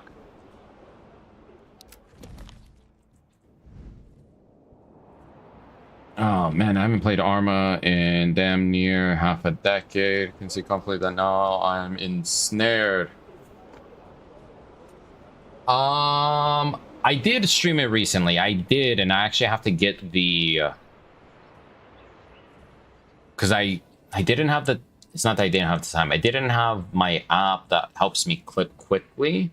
So I'm going to have to download the recording from YouTube, probably upload it to that program to then clip. Because, yeah, we were playing a Vietnam mod from Prairie Fire DLC. So the one of the Mike Force mods, modded servers where you get to play in the Vietnam era. Those are fucking awesome. Yeah, absolutely cool. Absolutely, Reaper. You have a great night. Thank you so much for joining us. I appreciate you. Thank you. Solidarity for all my people tomorrow. Thank you. Ooh, Robot Chicken. That, oh, fuck, you're pulling on a memory for me. If I have, it's been a fucking minute, to be honest. How you doing, Techno Ninja? Really appreciate everyone joining us on the Twitch side as well.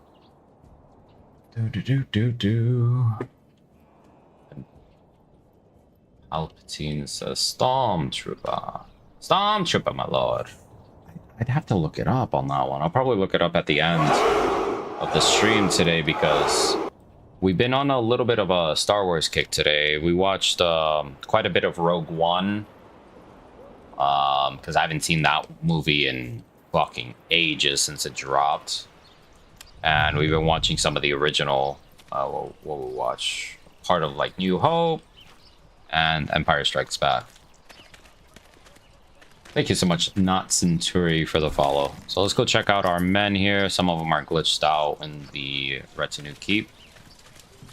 This is our full retinue, all of our knights here.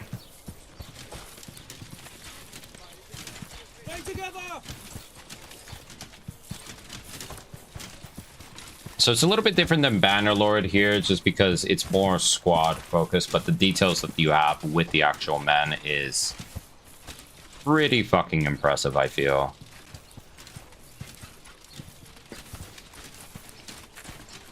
We have this little shrine here. Jesus Christ be praised to all my Kingdom Come Deliverance people. I am so fucking excited for that next game. See, we're probably gonna put another one on this side.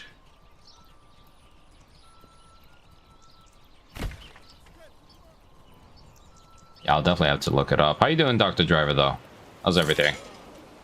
Suspend this unit, and let's get some food in here.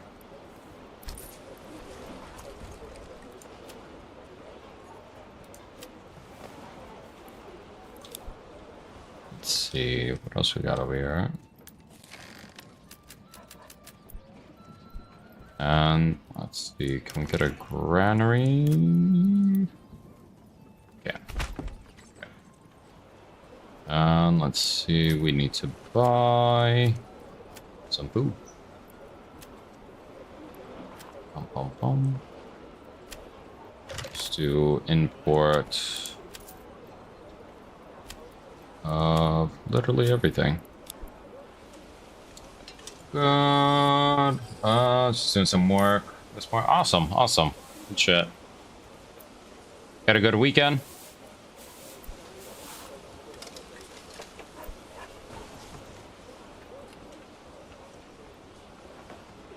Let's see, can we put something over here?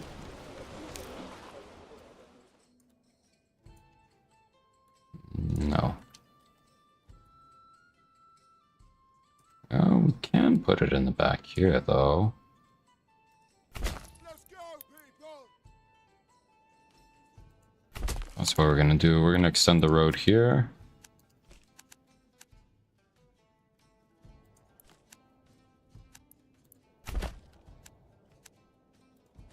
So this has access here.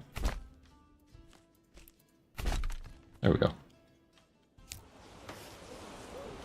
What's up, CJ? How you doing? How you doing? How you doing? Welcome. Really appreciate everyone joining us across all our platforms this lovely, lovely evening. Going into Monday. How you been, CJ? How was your weekend?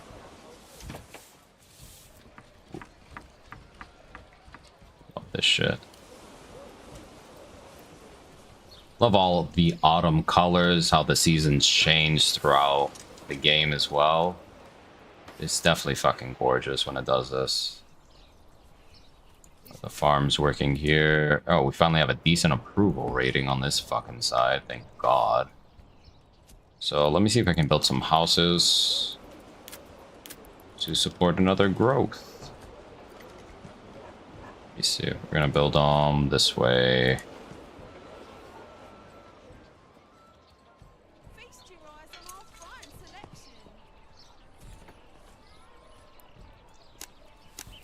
Let's do this. We have no timber.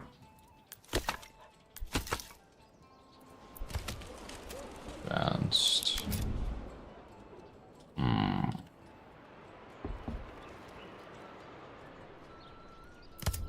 Let's do this.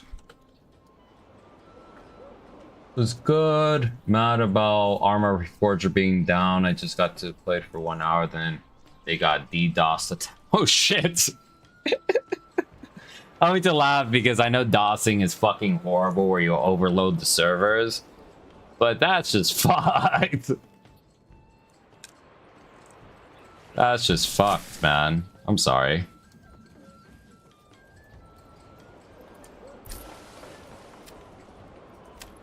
I hope you're able to play here soon.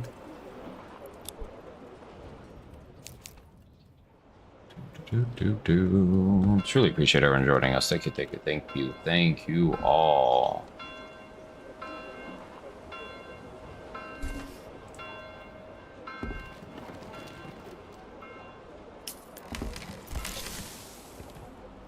Okay, we need more here. Why do I propose this alone?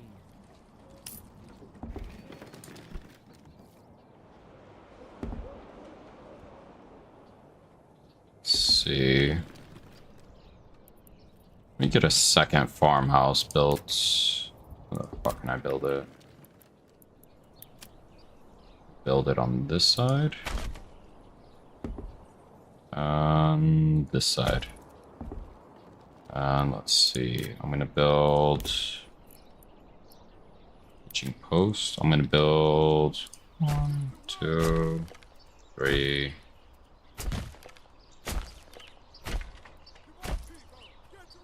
1, 2, 3, 4, 5. What? 7? 7 hitching posts. Arma 3 don't got that problem. It's older, so not true. Yeah, but Arma 3 is still a solid fucking game. Between the mods, the support, the DLCs, it is a fucking great game. I'm not gonna sit here and knock it and be like, nah. It's just, it's one of those games that's a little bit more methodical. You need the time to set aside because it's nothing like the fast-paced shooters. So if you're gonna play Arma, you're gonna need some fucking time. Shh, hackers, shit, whack. All the servers been down all day and I was up at 6 a.m. Oh, that fucking sucks, bro. I'm sorry. I'm so sorry. It sucks when you want to play something and there's just like no way that you can because it's out of your control. Yeah, that's all I'm saying. It's a commitment, a time commitment where if you want to play, you know, like an operation or an extract or like what we were doing, we were talking about the whole Vietnam mod where, you know, we had, I think it was like 6-7 of us. And we just rocked out for like 3 hours. Lala. How you doing, Lala? Welcome, welcome, welcome, welcome. ¿Cómo estás? ¿Cómo estás? Dígame. We're just talking about a bunch of different games. Grand Theft Auto, Kingdom Come Deliverance 2, which we're so excited for this week.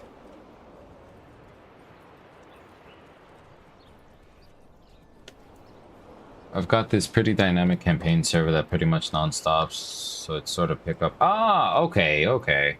I mean, that's kind of how the Vietnam thing is. It's like you could just jump in whenever there's an operation.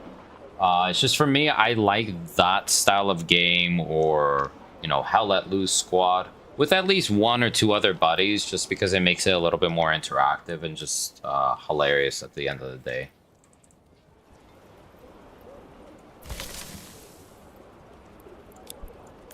How's your day, Lala? Or night, should I say?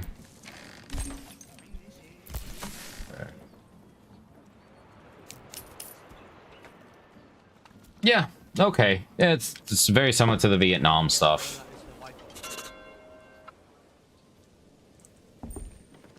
Very similar to the Vietnam mods.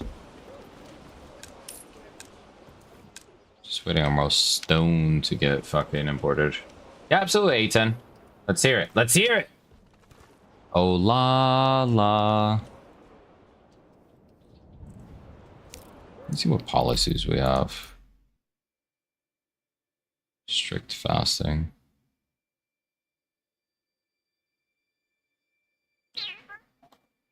That does not work for us.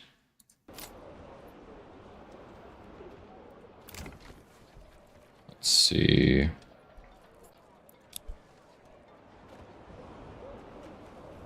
Verge plot 2. It's a food stall. Interesting. You need lullabies. I believe it. I believe it. We'll be yelling here soon for battle. Just waiting for some more influence here. Oh shit, I just realized something. I do not have enough woodcutters.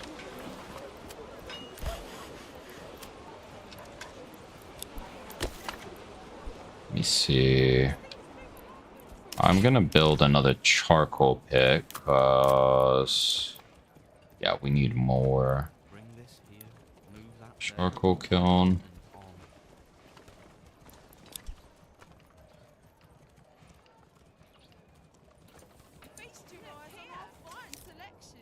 What the fuck? Let's see. Where can we put this outside of that? Wanted to squeeze. Oh, that's why it's not. All right, let's just do it here. It is snowing. Here, let's take a peek at the village, the ground floor with all the snow. Oh, it's snowing in your area. Any stealth bombers versus 1A10. What, the F-117? B-2 bomber? Or you do want the supersonic B1? Fine selection. Looks beautiful. You better take a photo of the snow. I haven't seen snow up close in fucking years at this point. I mean, I grew up in Reno, so we used to get snow when I was a kid every season. It's just not anymore. I would say the A10 would win, but it truly depends on the stealth. Like the stealth thing. If you're talking about the supersonic one, the B1, fuck that. The B1's gonna outrun the living shit out of that thing. I mean, you can supersonic drop fucking bombs. Like, this shit's gone before the bombs drop. So in my area too, currently big snowstorm. Damn. Yeah, see, I live in Vegas in the desert. This year has been abnormally warm. Like, for me, it's borderline hot for winter. A real facts. I blame it on just entirely climate change. Like the shit that we're doing to our fucking planet. Cause I'm not saying it's super cold down here, but it's cold enough where typically I would not be in a t-shirt during the day. This is the first year that I've been able to rock in a t-shirt for most of the season, and it's bizarre. It's very bizarre.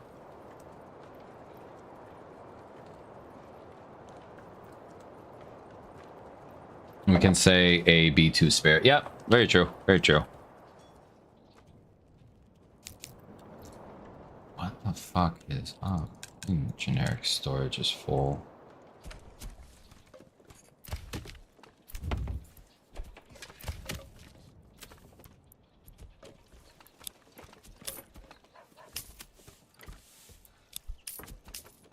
So weird we have those little issues here. Let's upgrade all of these.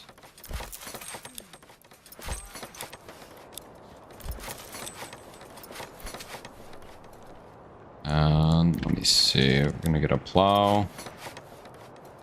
And where's the other farmhouse? Wow. Truly appreciate everyone joining us. Yeah, it was El Nino year, so it was rather rainy and sweltering up here in the north. Yeah, here is abnormally calm. It's just, I don't know. Again, I work in wine, and I talk to a lot of winemakers throughout the fucking planet, and they say, yeah, the things are changing dramatically. Regions that typically are colder have been warming up, and regions that have been typically just average warmish have been very fucking hot, or sometimes have just abnormal shit happen. Because again, I've been in it for over 10 years, so I've had quite a few conversations with different winemakers, again, from different parts of the globe. So if they can measure and they're all collectively saying the same shit, yeah, just kind of echoes what the scientists are saying. Oh, the enemy! The fucking enemy! Where? Okay, they're coming from this direction. Let's get the banners. We're gonna call the spearmen and the archers and our retinue. We're gonna put it right at the border of the farm.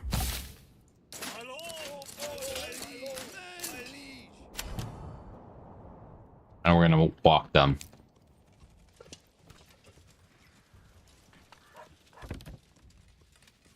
There we go. I actually didn't think we were gonna get a winter fight on this one, but we are.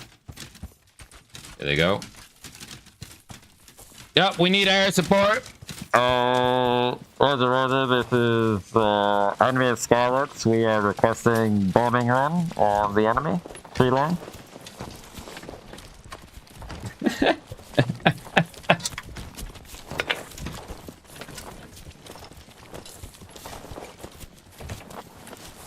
Yeah, our air support's gonna be Eagle strikes. So vegetables you do, Johnny Jim. You do get bit more vegetables in essence if your farms are bigger. That's why we do very long farm. Chicken coops, not so much. So our chicken coop section, which one is it?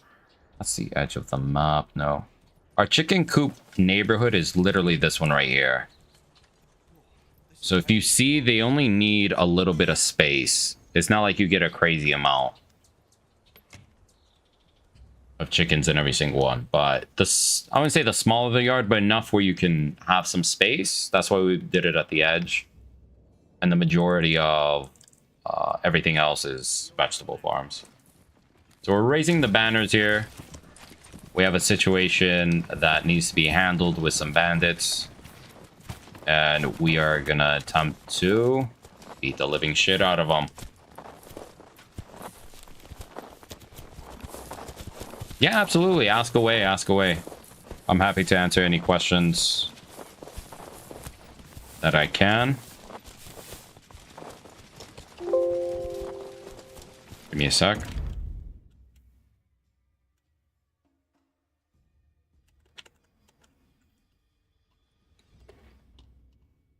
Okay, so it did save. All right, my bad. I was double checking why my overlay was not coming up. I thought it got disabled by some wonky mechanic or some shit, but nope, it's there.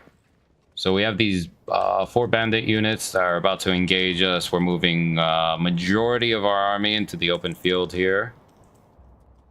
As you can see, we have some of the spearmen already set up.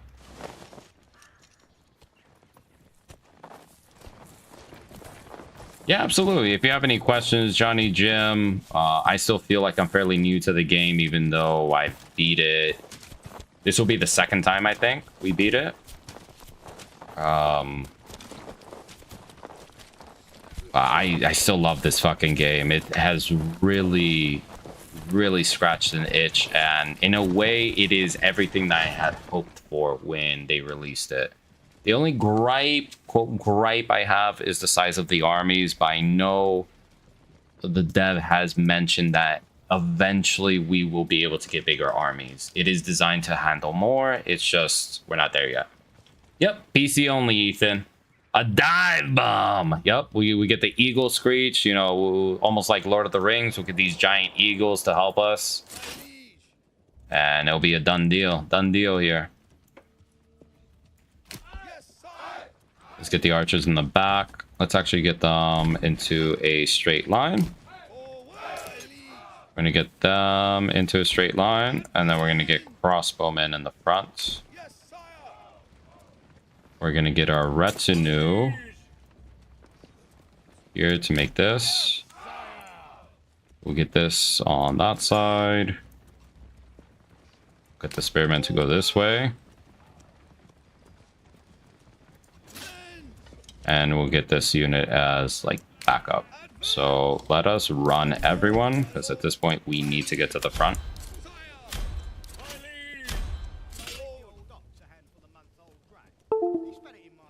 Shit. Save complete. Okay. Let's see. We're assembling our army here. And let's see where these bandits are at. It should be coming out from the open field here. Thank you, thank you, thank you, thank you. I'm tired of seeing all the cool games again. I'm sorry, brother. I'm sorry. Come to the dark side. Come to the PC side. We also have cookies. We have cookies too. But we have mainly PC gaming.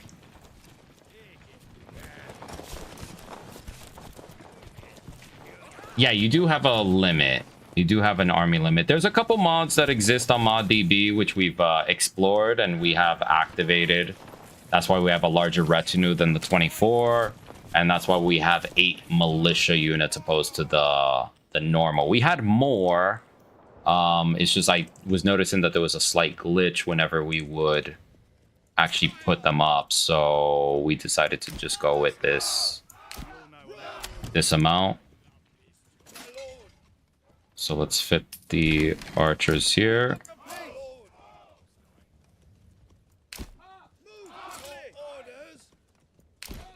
There we go.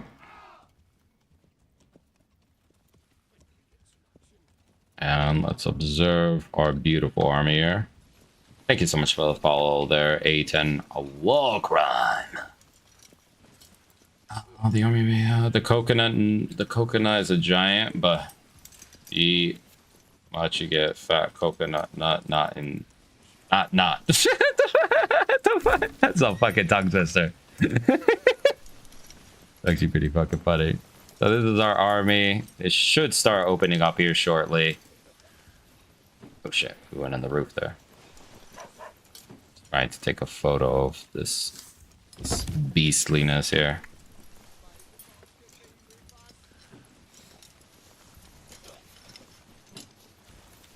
All right, here we go. We're waiting for them.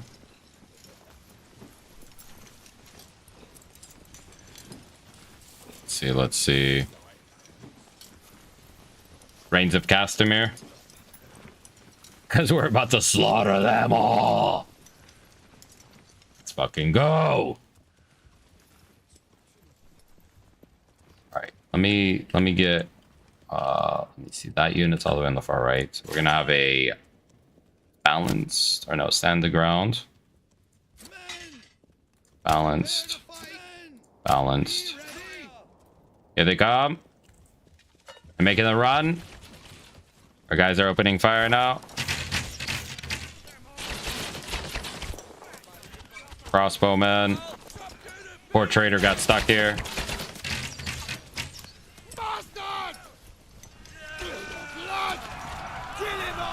Here we go. Oh, he ran through it. There we go. Hold them back! Fucking heathens!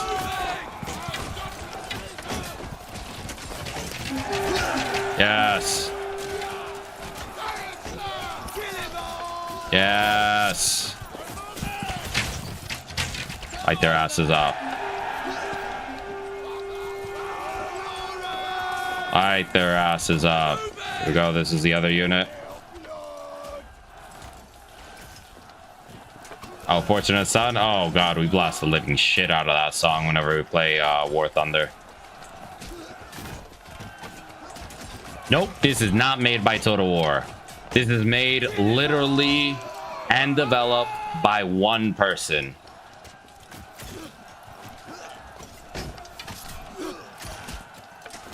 It is a very impressive game. It's called the Manor Lords. Yeah.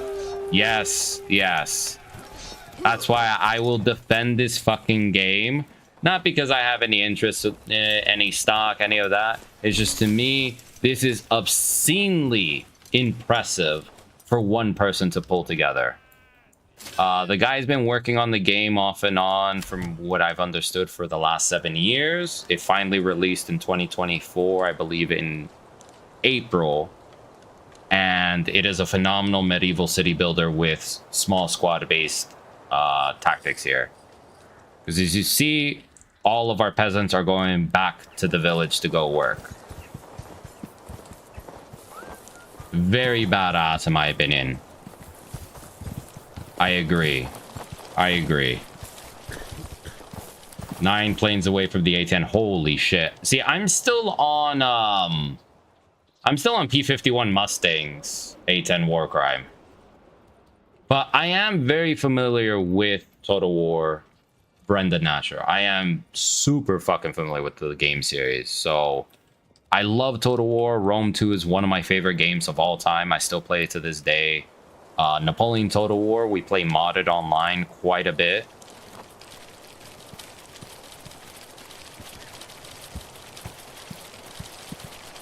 I like how you can see all the cool combats of it. Yeah, it's pretty fucking awesome. So with Manor Lords is a much smaller scale. So you have to capture all of these regions from a gentleman called Hildbolt von Barenroot. So we call him the Baron for short. So at the beginning of the village, you literally start with a few resources and a little plot. And from there, you can expand the village to however you want to lay it out. You know, I could have built this way only. I could have built that. I could have knocked down all these fucking trees. But we kept semi-integrity of what the village initially looked like when we first built around it. And if you go to the back here in the second region, we have another satellite village that we are in the process of trying to expand here. So, okay, so we finally have some.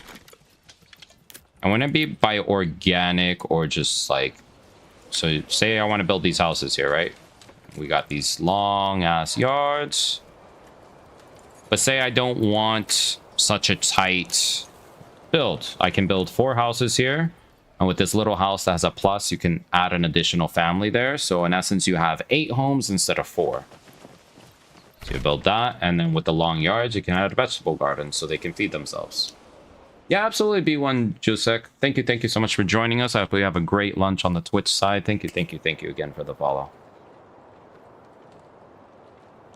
A little bit. It's definitely a mixture of like different aspects of Mountain Blade, Total War. It's a much smaller scale, and I very much am adamant and always expressing that it's heavily developed by just one individual. So for it to be this impressive, we can even get on the ground view and take a peek at our village. So all the peasants within the village that make up the army is directly reflective of the population.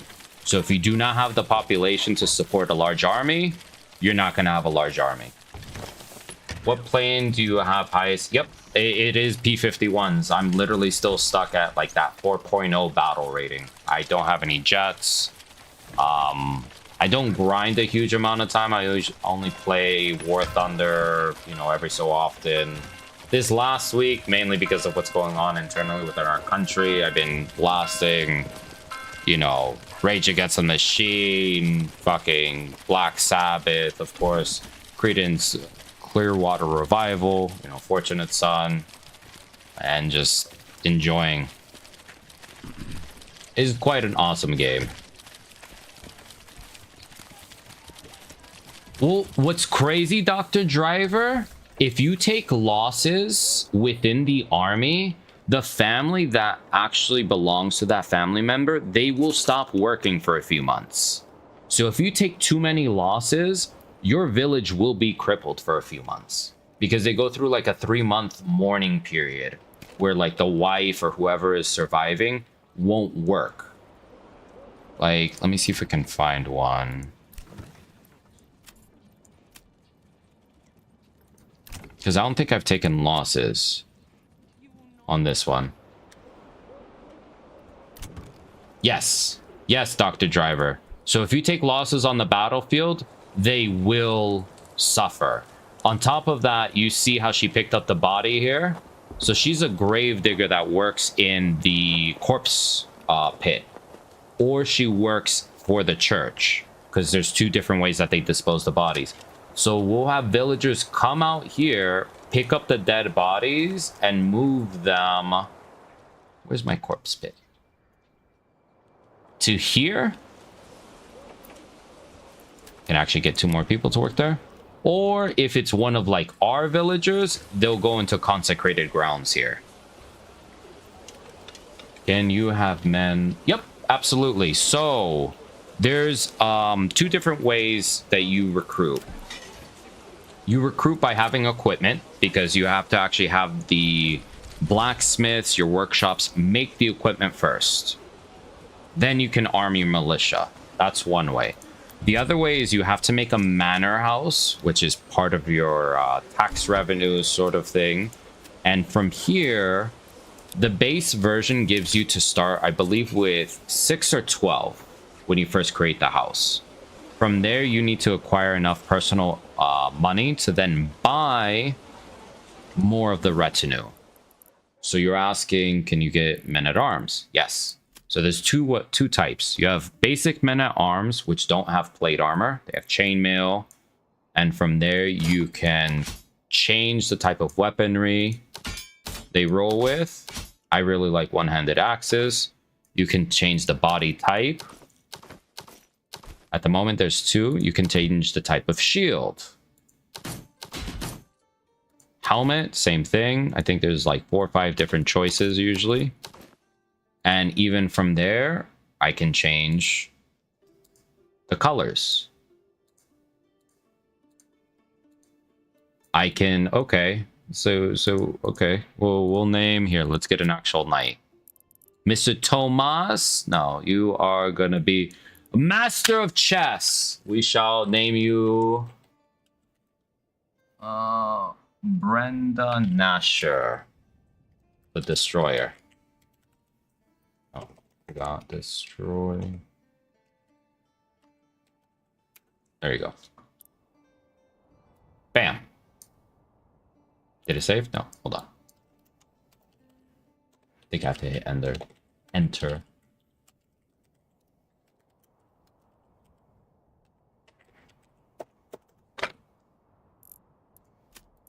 Boom. Saves. So say which other men at arms. Thank you so much. I appreciate that. So this is a knight as well. How I know is because I can't upgrade. So like one of my other buddies, Rasmus, a notorious gambler. I made him into a polearm sort of knight, full plated out. So say Dr. Driver. Got you over here.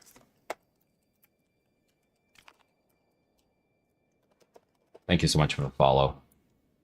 So same thing. You can change the body. So like I really like this one. Boom. Maybe we give him a hammer, a different shield, and we'll give him this snazzy helmet. And then say with the body armor, we'll change it to a deep red. And yeah, we'll leave it like that. Yep, you're literally part of the game now. So it's, again, this is heavily developed only by one fucking person. Thank you so much for the rose there. I love you. Thank you, thank you, thank you, thank you. So it's fucking fascinating the amount of details that you can do. Say when you're building, you have all these options. You can build swordsmen, which then you need small kite shields to man them. Or you can just have basic polearms and make a polearm squad. So then you'll go over here to, say, the Bower's Workshop. Make bows, or you can make crossbows.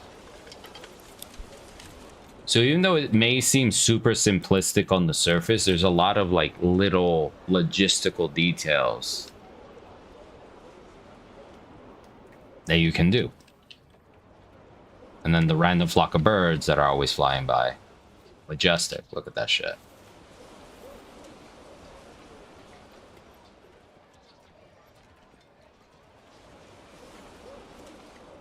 So like up here, they still have 3 bodies that need to be buried. So we'll go back to the border. And yeah, they'll clean this up right here. Whatever's within our border, and go about the biz. Let's see what else. We need more. This, because we're running out of fuel. We only have fuel for 3 months. That's an issue.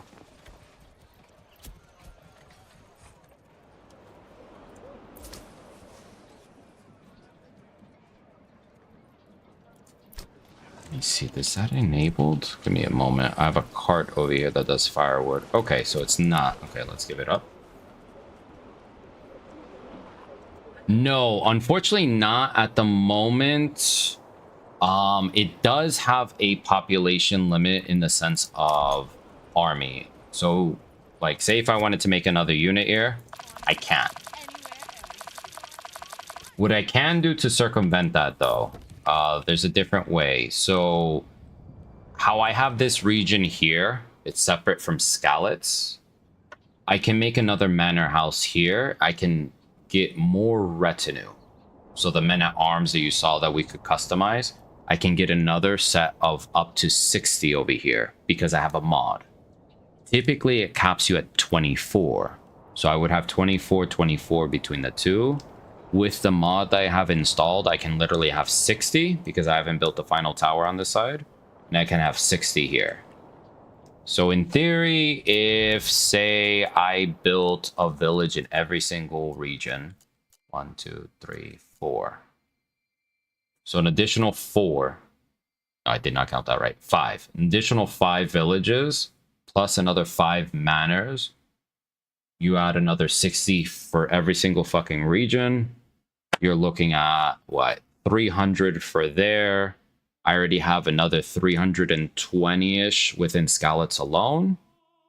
So I'd probably have almost to 1,000 men. But it's a lot of effort because even just this village alone, even though I have a lake that's supposed to give me fish, I have wild animals, I'm still struggling to keep the food intact because there is spoilage, there's other mechanics within the food. No. It was never, thus far, it's not meant to have massive battles. I think he's working out the logistics because he recently moved the game engine from Unreal Engine 4 to Unreal Engine 5.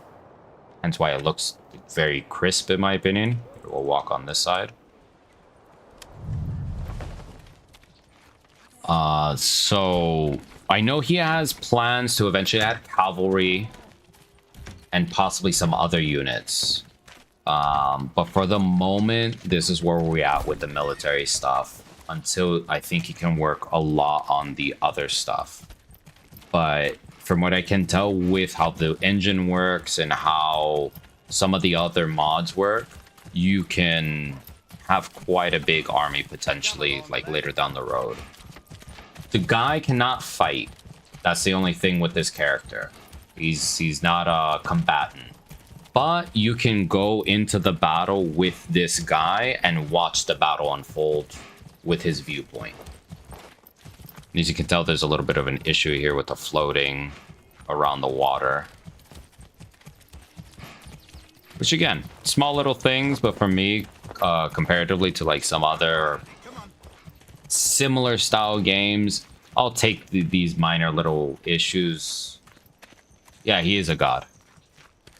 From what I can tell, it's mainly more of to give you a peasant view, like an actual villager view, than just up top. So if we had him, we could have easily zoomed in on the battle and had him walk around.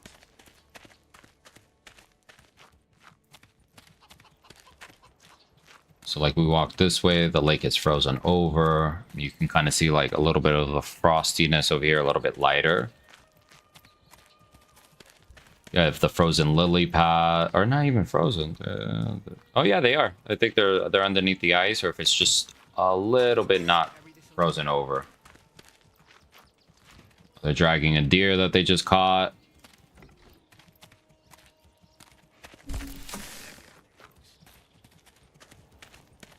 It's a cool little feature that not many other games I've seen yet again within the RTS realm, or like the strategy games of this sort of period, allows you to really get in there. And that's all I'm saying. Like, I know a lot of people will knock it because it's not a Total War game, or it's not Age of Empires. It's just, it's its own thing, and the man's running with his own ideas, and this is just very impressive. And we have a save. Yes. Yeah, exactly. You assign them to whatever job, they commit to the job, and they go about, you know, their biz. There is a night and day cycle as well that you can enable. Which for the time being, we disabled it just because we want to record a little bit better with the battles to be cleaner during the day. And we can literally walk all the way to the other village, so let's do that. Yeah, and he has plans later to add stone, like actual stonework buildings, not just the churches, but to eventually build castles, fortifications. There's quite a few other things that he has planned. I haven't gone on the Discord in some time to really see what is coming up, because there are 2 other maps that you can build on. 3 different styles of difficulty. The latest updates, again, was changing the game engine, adding crossbows, adding a little bit more logistical cleanliness to it. What else did he add? Butcher shops, salt deposits. Game is called Manor Lords, Joshua. We're literally just touring our villages here. So we have this small satellite village behind us. We just left, and then we're gonna head to the main one here.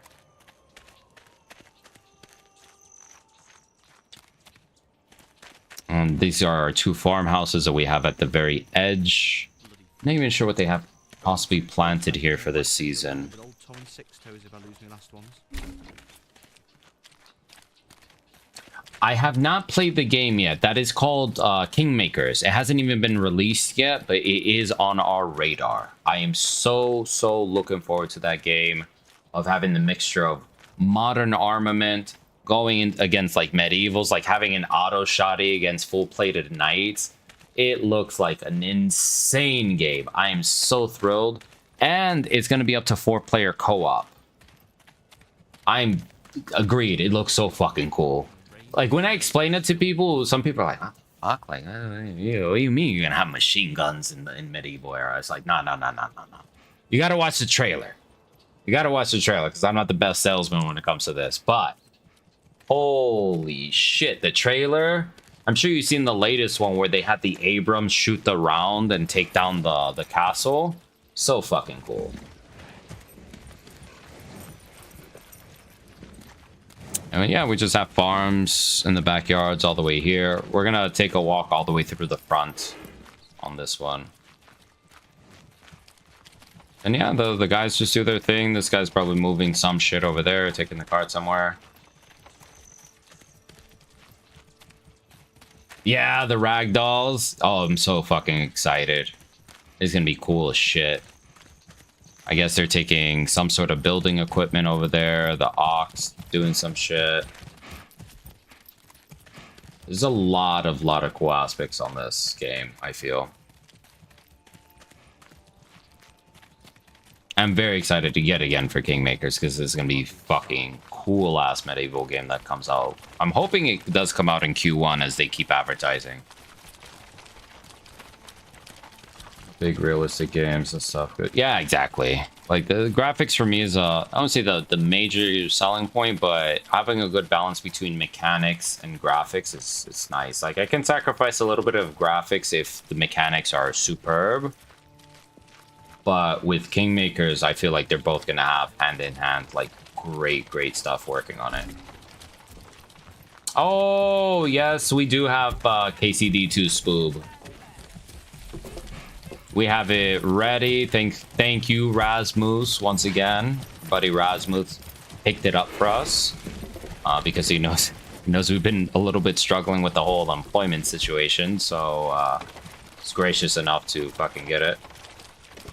I have not shots just because I haven't been able to just like hide the screen yet.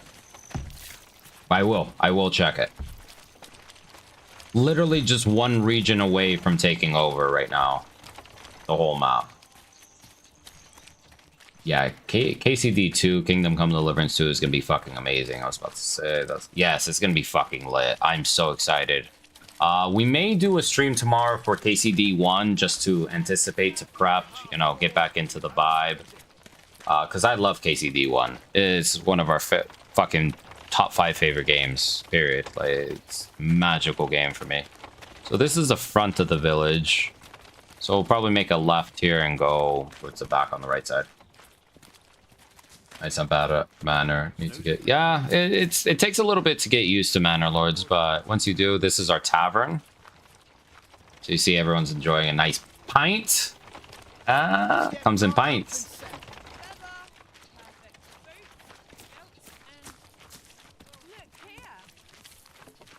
The ladies gossiping there. And then you see the differences with the structures of the houses here. These are our level 3 houses.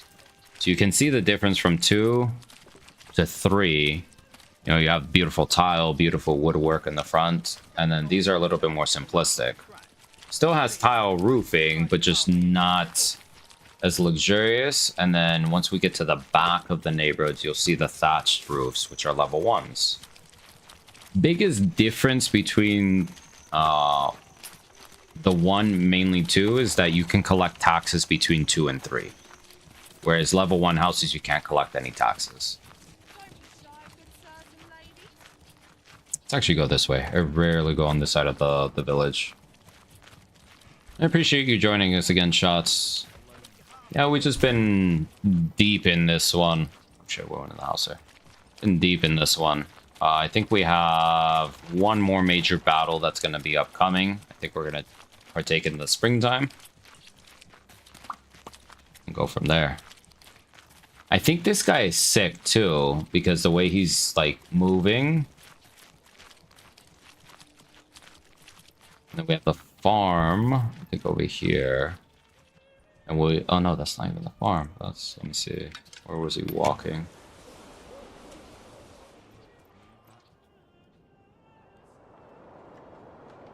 So we walked all the way from that village to over here, and he was somewhere over here, I think. So we made a right down here. Where's our man? Ah, there he is. Yeah, Lawrence. Says sick. Granary worker. Rest until healed. Only reason I can tell is because you can tell when the peasants are healthy, they walk normally, and then when they're not, they're kind of like holding one of their sides, like limping almost.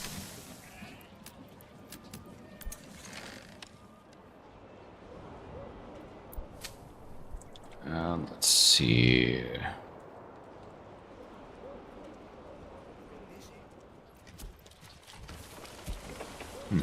It's not letting me look at the logistics on my side.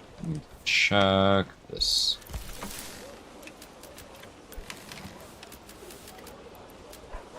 There we go. Okay. Oh shit, we only have 1 gold.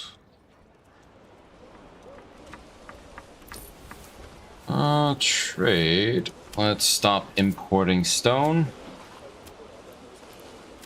I think the food part as well is what kind of killed our economy, so let's not import any food. We're exporting everything else. We'll just leave it at that. And fuck, we're very close to possibly dealing with a Baron again. So we have 1.5k in influence. So what we need to do... Your time has come. Okay.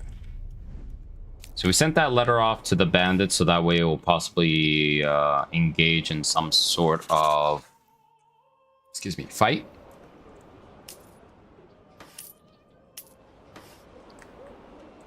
Here we go. We have 5 months of food, 3 months of fuel. So at the moment we're just floating whatever fuel we have via charcoal kilns and our wood cutters. We fill this farmhouse. So I have enough space to fill quite a few farmhouses. Let's get another ox here. And let's add 2 more oxes on this side. You will be in a battle, Brenda. You will be in a battle, Brenda Nasha. That is the beautiful part. You shall fight for fucking king and country.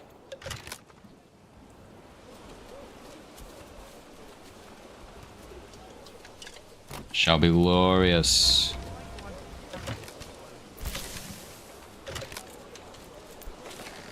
Boom, boom, boom. Boom, boom, boom, boom, boom. Okay. Go.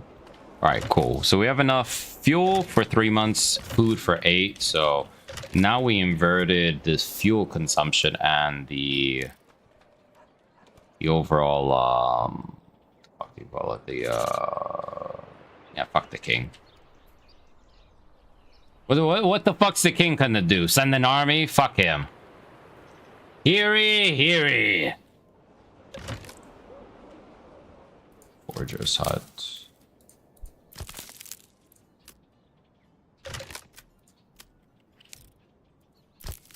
Let's see. Forager's hut. Okay, fishing.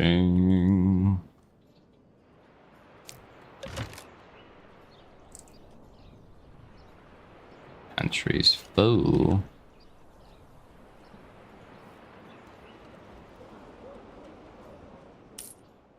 Planks. Let us stop the plank. Because I don't think I need any more. I think I'm importing quite a bit. Oh no, not anymore. So then let's stop the saw pits, because I think that's what's splitting them. Stop this one. So we have 400 planks. I need more timber on this one. And let's get more oxen over here. Oh, we can't. Okay. So this is the main reason why we have oxen on the farms. Because it allows you to do plowing when you get that sort of technology. Is your region? Yes, my region is North America. NA.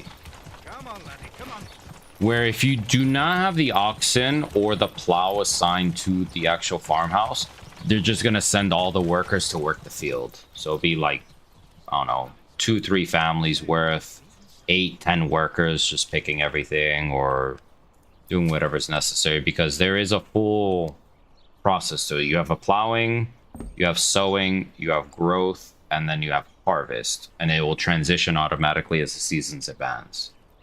So in theory, if everything is taken care of, you will then have, you know, your farms set up here. Right now, what yield is going to be 324, and it'll be ready in 150 days.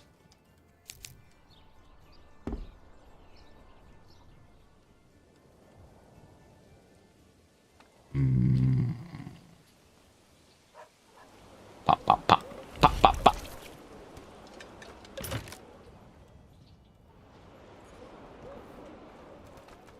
Ooh, let's see.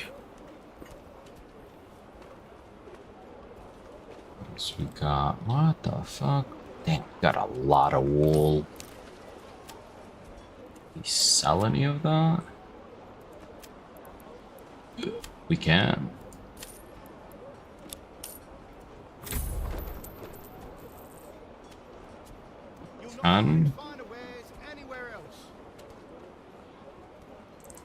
What else do we have? A lot of yarn.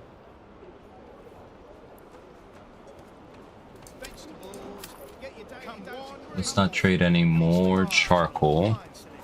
Everything else I'll fucking sell. Oh, he knows how to plow, all right. Plowing those fields. Might be good with the ladies. I don't know, yeah. The lady Stephanie from KCD has to watch out. She might have to show her ankle or two. Oh, the lady Stephanie.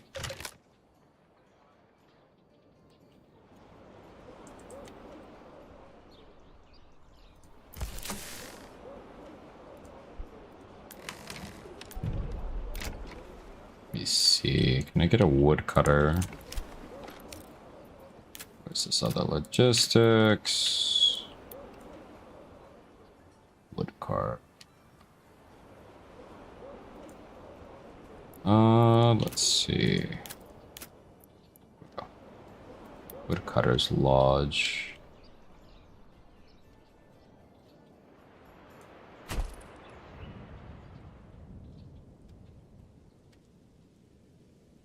Boom, boom, boom.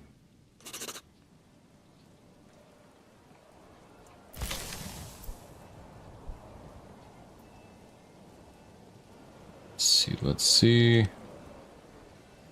And where's the other woodcutters? Small stable. Clay furnace bloomery. Didn't I build a bloomery? Was that the one? That's there. You know, oven.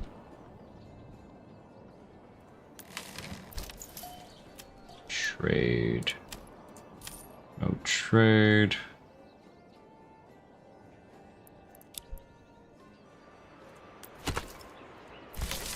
So we got here. Where the fuck is this? So many buildings right now. Give me a second. I'll catch up the chat here. Large granary. Woodcutters. Okay.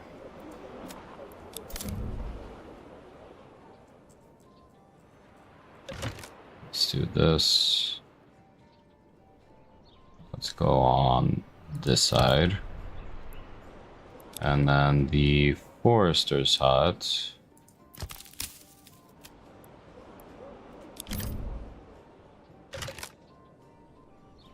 Let's do this. And then where's the other one?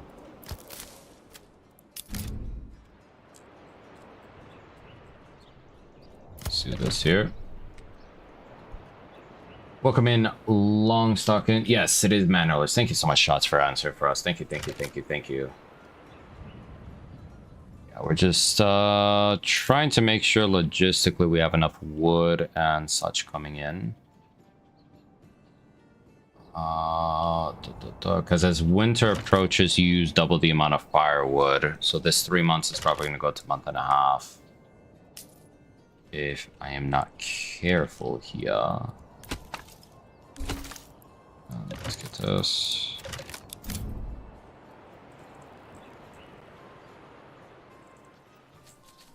Let's see.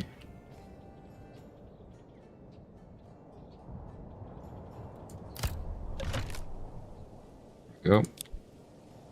Yeah, there's gonna be a battle eventually. I'm just waiting for the bandits to come. Because even though I threw the letter to them, it literally has to come from them, the attack. I can't do anything else. Okay, so fuel is an issue here. I'm gonna stop logging. And just get one more here. Nothing in the saw pit.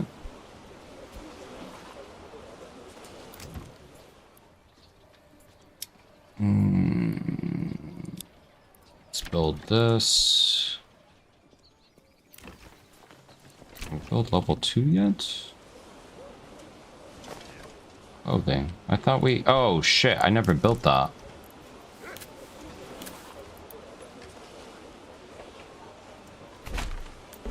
Never built a tannery. So there are no other villages at the moment. And excuse me.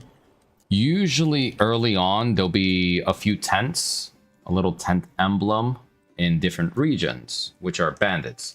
I've already wiped them out.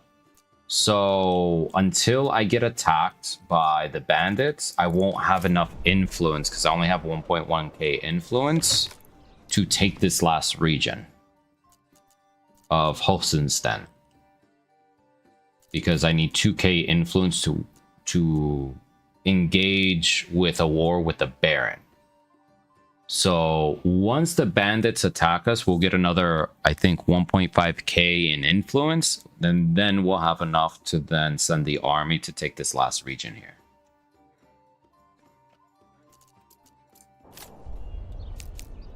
That's honestly the only way I know how to at this moment, because I don't know how to gain the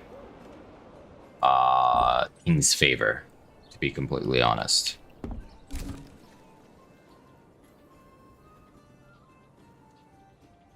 So just have to pretty much just be patient and wait until we get this next June, and we're still struggling here.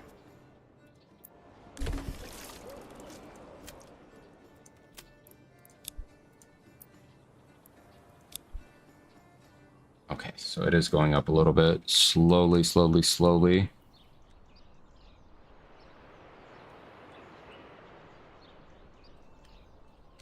Let me build. Where is it? Forester's Hut. Let me build a couple more so we can add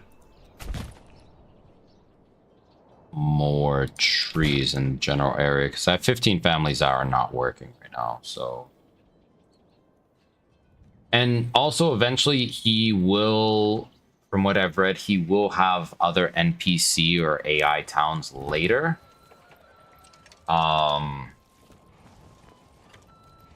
We just have to be patient, because once we have NPC towns, I think it's going to be a little bit more of a logistics thing where we actually get to attack and things like that. Sniper Elite. Yeah, I like it. I mean, we beat number 4. Fuck, which one is that one? Double check.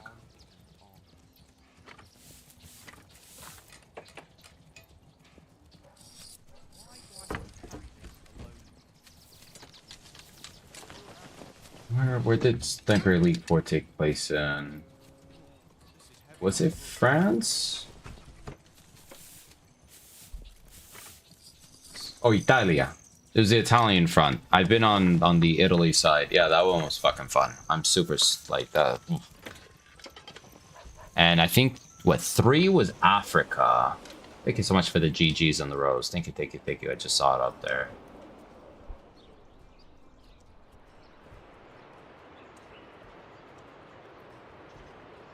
Let's see. So we're just waiting for the bandits. Thank you so much for the love. Thank you, thank you, thank you, thank you, thank you. I truly appreciate you.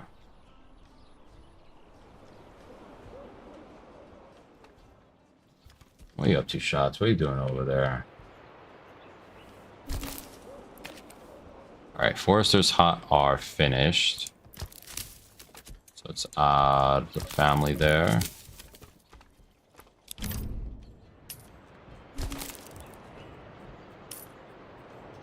So we're gonna expand it to about that. And then this Forester, same thing. Because we can let them work at whatever pace, but I'm trying hard not to cover the front so much, so they can actually have a roadway to go through. So we're gonna cover this side.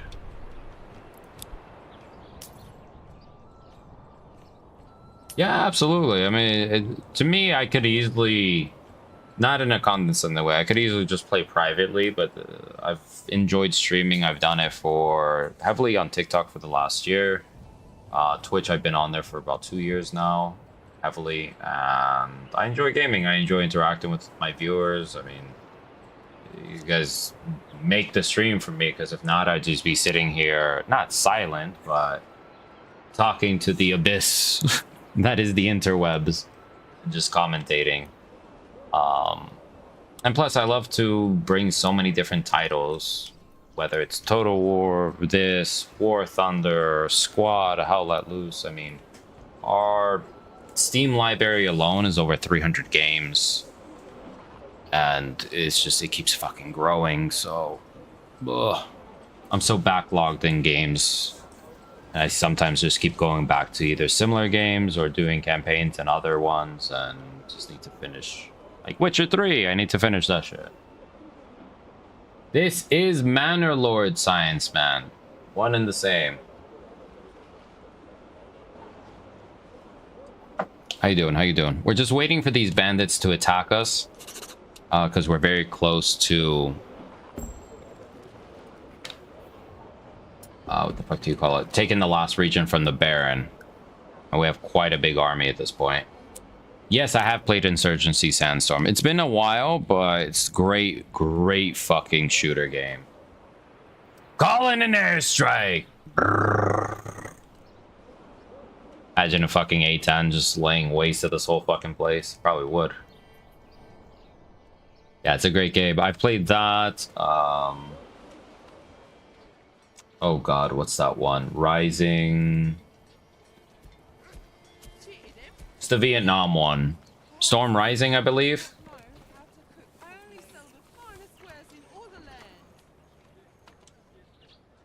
Bro.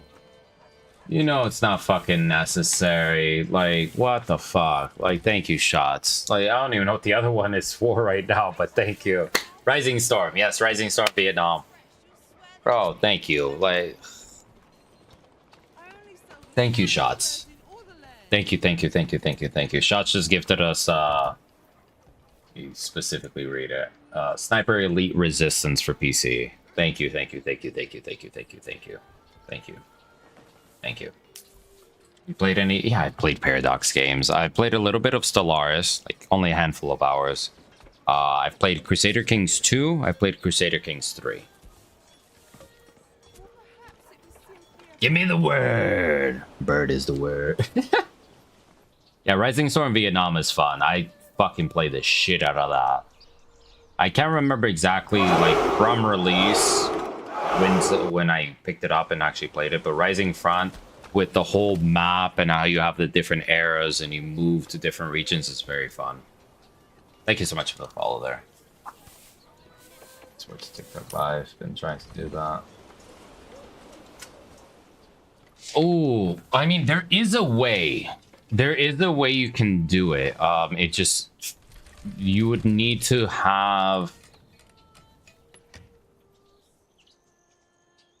how can I explain this? You would either need a separate PC, like a streaming computer where you can route the video through from the PlayStation, or like through a streaming device, or can you do it that way?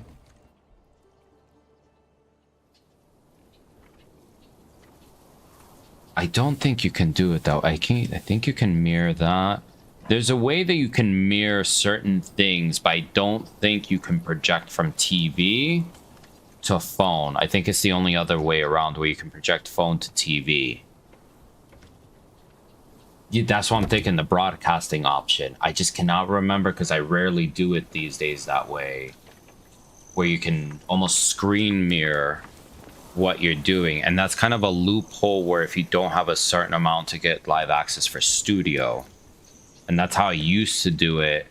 So I would basically stream on Twitch, broadcast from the phone. So basically not screen record, but screen live while streaming on Twitch. Ah, see, but that's the thing. You would use a computer to literally push the video through the PC to then broadcast.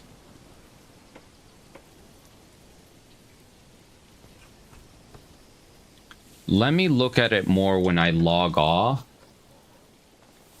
To really understand, because I haven't done it for console ever. That's why I'm struggling to really understand how it would be done, because you basically need to video capture the PS4 onto a device to then be able to put it onto the phone. Because unless if you have live studio access, which I'm not sure what the fucking requirements are anymore for that. But when I got involved, it was, I think, up to 3,000 followers, and they'll give you access to the live studio for TikTok, which is its own, it's almost like OBS. It's its own streaming software. Yes, the capture card. Thank you again, Shots. Thank you, thank you, thank you, thank you, thank you, thank you, thank you. Thank you. I truly appreciate you. Thank you again for the 2 games. It is not necessary, my guy. Thank you. Yes, you would need a capture card for the streaming computer to then route the PS4 through that, or can you do it without? No, I think it's only PC to PC with that, because there's a different way with OBS, which is a software tool that allows you to sometimes route video, but I think it has to be computer to computer. And it can be done wireless through the network. It's called the NDI connection. Yeah, I should be able to download them. I should be able to download them, Shots. Absolutely. I have the space. If not, I'll delete Grand Theft Auto 5. Like, it's fucking 100 gigs plus. I don't need on my computer. And thank you so much, Draco. Apologies if I mispronounce your name wrong. Draco Nushal Star? Not sure if I'm reading that right. Apologies. Yeah, there's different ways you can broadcast through TikTok.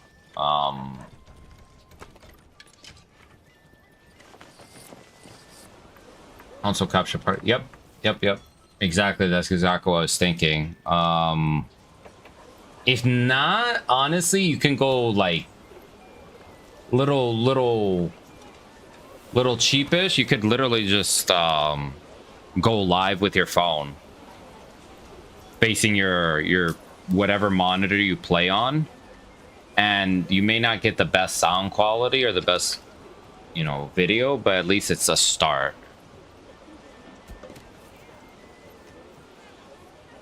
Do I have a problem with barley not being produced into malt? Okay. I do not, but just to make sure, do you have a malt house? Because you need a malt house, which will change the barley into malt, which then the malt will go to the tavern, or no, the brewer. It will go to the brewer to then turn malt into beer, and then the tavern will have the beer. Draconis Halo Star. Okay. Yeah. Thank you. How's everyone doing? Thank you so much for joining us. Yeah, if you have any questions about Manor Lord, I'll try my best to answer it. So yeah, you need the malt house, which... Where is the...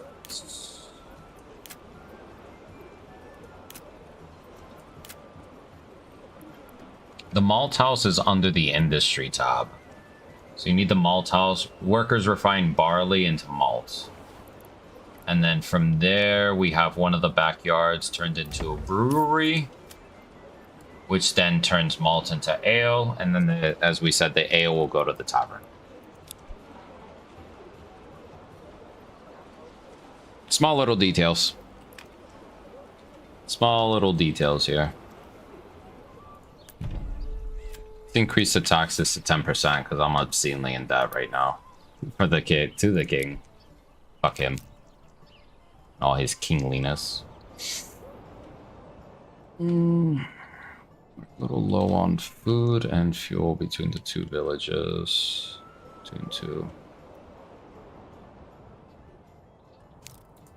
Tannery. Cutters.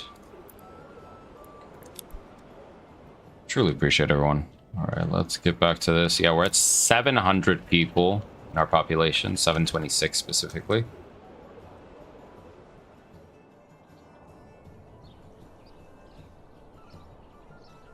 All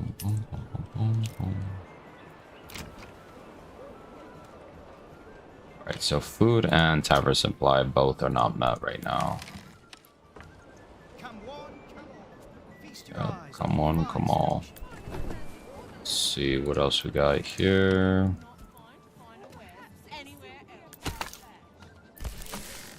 Okay.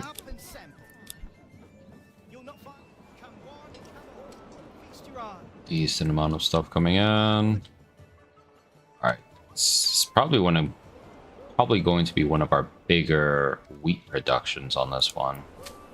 280 here. This is barley, so we'll probably end up getting more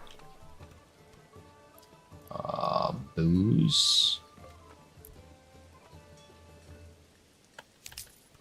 Crop growth. Okay. Flax, wheat.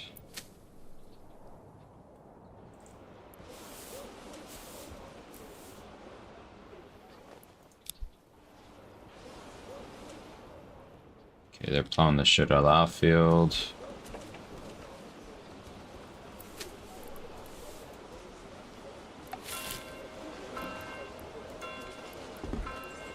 Okay, new family moving in.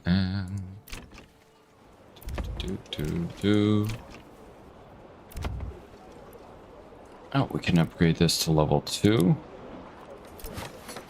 Let's gonna upgrade to level 2 here. Anyone else? Nope. Augmentin shadows. And yeah, we're still waiting for this fucking these bandits to show up. Fucking assholes. Let me see if we can get some more charcoal imported.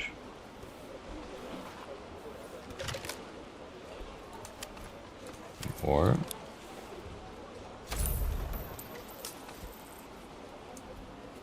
let's see. Let's do 500. Let's do 500.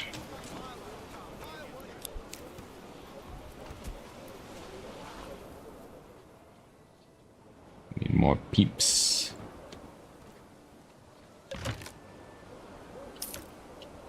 Hatchery is indeed full. Probably gonna end up getting the influence via the tithe over here, so we'll probably end up attacking them faster than the bandits attack us.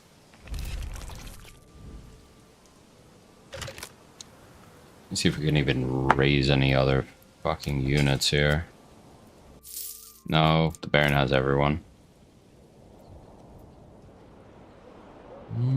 What is our blacksmith working on? It's spears. Evanson's, Joiners, blacksmith. So spears.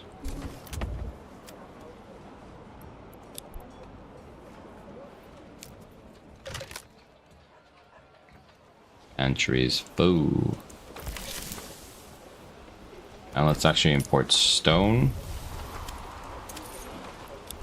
Winter is approaching. We need a food. It's fuel that's gonna bother us on this one.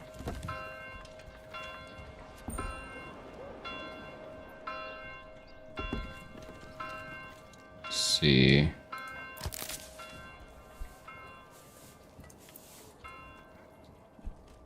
Boom, boom, boom, boom, boom, boom.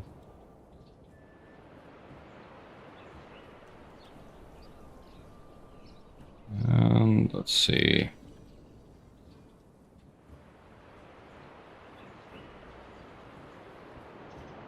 Luckily we have enough to get us through, and at least it's going up.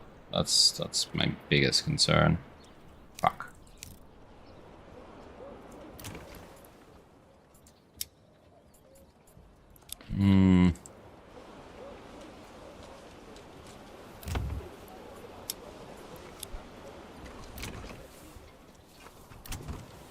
Food supply is the biggest issue. Let's see, we have the fish.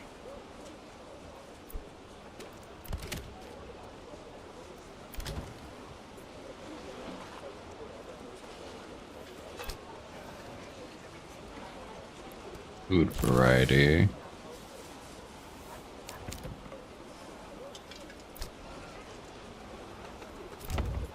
Let's see.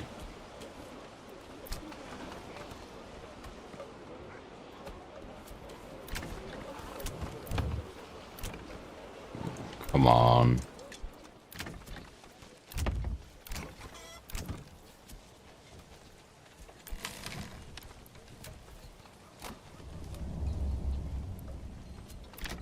I know it's fucking running out of food.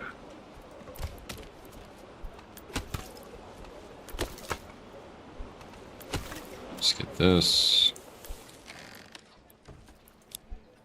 Let's head back over here to this side. Same thing. Running out of fuel.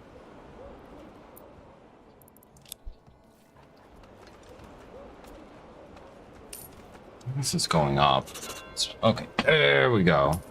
So 3 months of fuel. We have 1 month of food, 2 months of fuel on this side. Truly appreciate everyone joining us across all our platforms this late night stream. Just truly trying to smack the shit out of oh god. Thank you so much, Shots, again for the 2 games. Appreciate everyone. Thank you. Alright, let's go into the family Burgess. 80% approval. I just need to hang on with food wise here.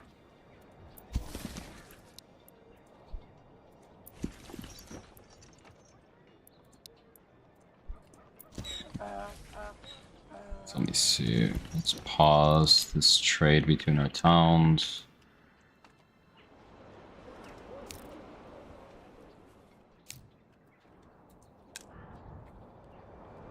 Should be enough. Barley.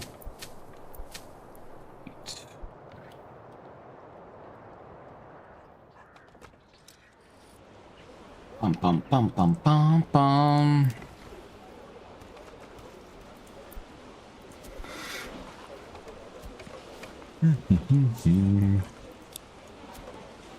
Storehouse. Oh shit, this burnt down, I guess.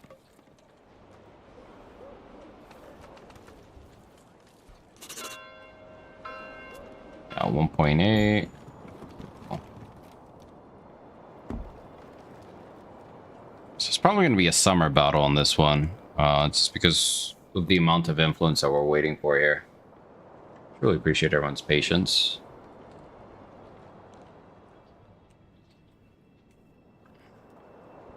Materials. Okay. Oh, not enough builders, should I say.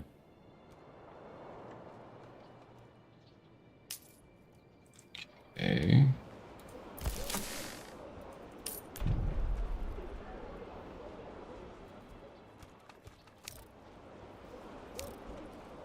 Let me see. Can we import some planks?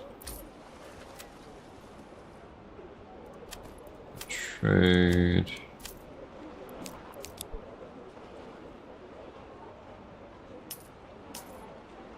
Here we go.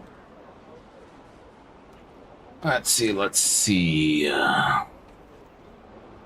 Just waiting for this fucking battle to unfold. Just waiting for 200 more influence, and we're gonna wage an ungodly war on the fucking Baron.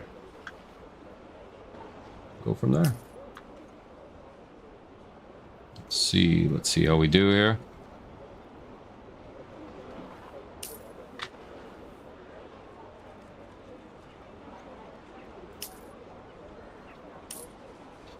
When shapy. There we go.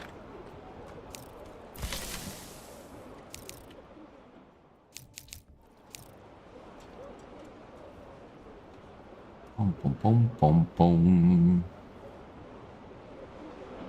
We're getting bread and eggs all the damn time. What the fuck did we import? That was so expensive.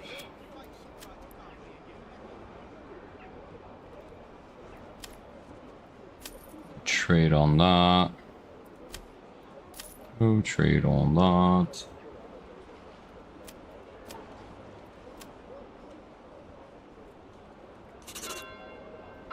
Close.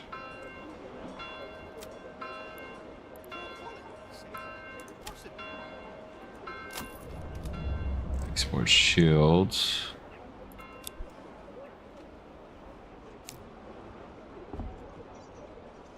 See. We're finally in a better position with the food and fuel here. Same thing on this side. Even though it says 0 food, we still have enough coming in, so people are not starving at the moment. Come on, come on, come on. Pay this tithe, pay this tithe. So we can finally get this last battle going. Oof. So pumped. So pumped. We're gonna finally beat the shit out of the Baron on this map. With our snazzy army.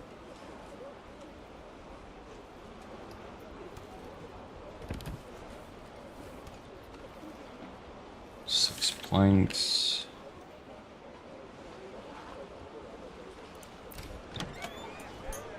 Okay.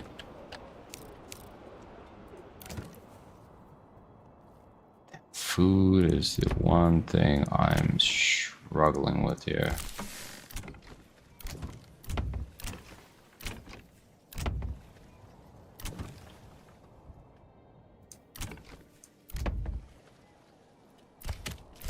See, some are tavern access, some are completely different.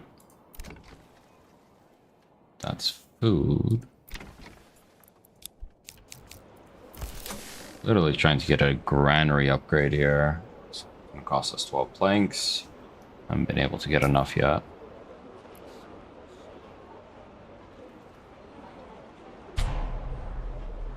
Family's fucking hungry. Of course it is. Fuck. It's probably on the other side too. 2.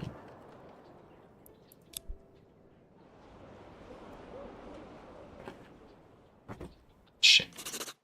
Not mean to me.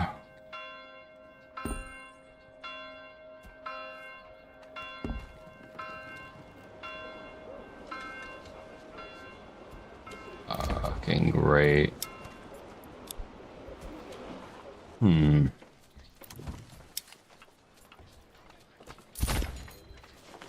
That's gonna cost us money anyways to get the animals in there anyways. I forgot about that.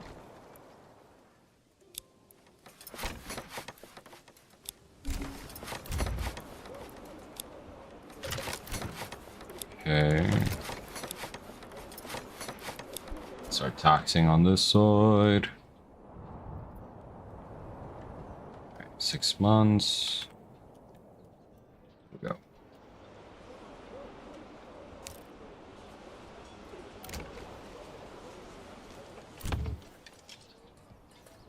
Let's get...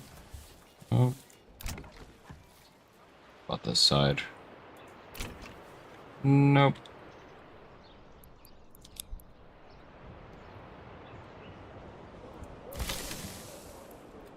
Oh, here we go. Just one granary that we're gonna upgrade. Let's see, what about the next one here? Fuck me. This fucking king is killing me over here with this shit with these taxes. What the fuck? About to go usurp the king! Let's see. What else are we importing that's costing us so much money?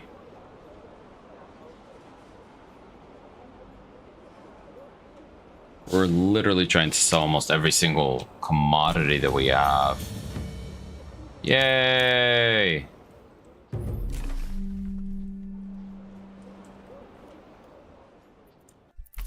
Okay. Capacity of all wild berries. Possibly. Plow. Reduces apples. Happens in September every year. Okay. Logistics.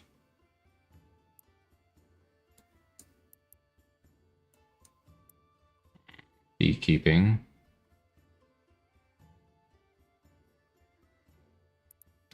Increase yields. Let's do trapping. It'll give us passive points, and we already have animal thing here. Yes, we're almost close to the tithe goal here. Up, right on target. What we're saying, which is hunters also collect, doubles the amount of meat produced by hunters, butchers. Yeah, let's do that. Because we have advanced pond keeping already, and then the next one will probably be the orchardry for this village.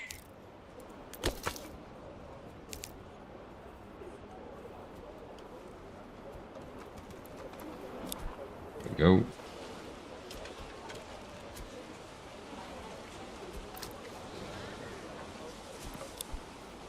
Boom, boom, boom.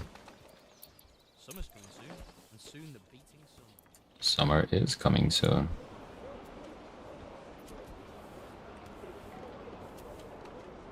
One month of food. Advanced.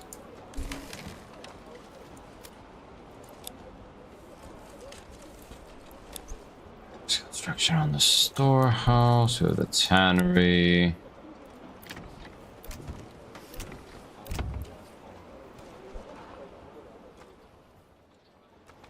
And let's see.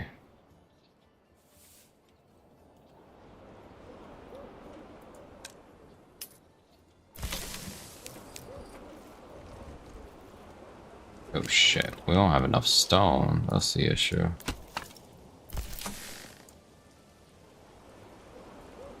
Okay, so let's stop. Order this.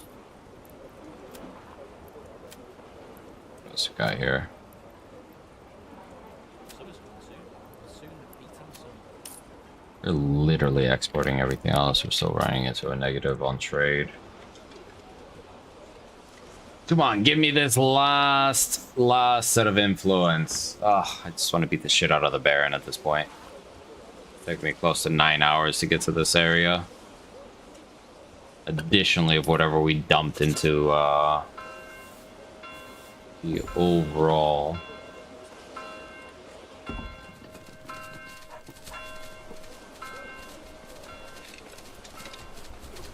So we're gonna have to move some stuff tomorrow.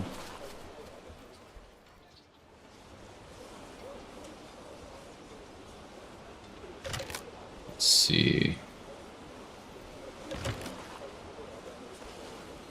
Pantry's full. We're trying to get this one.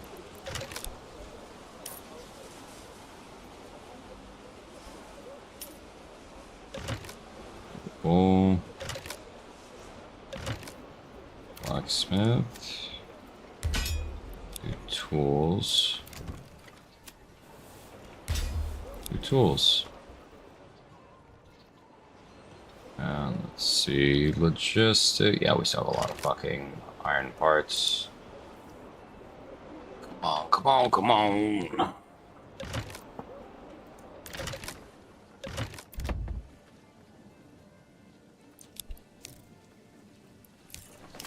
Let's see, we need water access, I guess, for certain ones.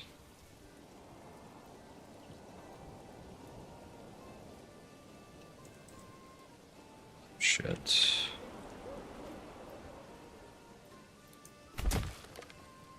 And let's see.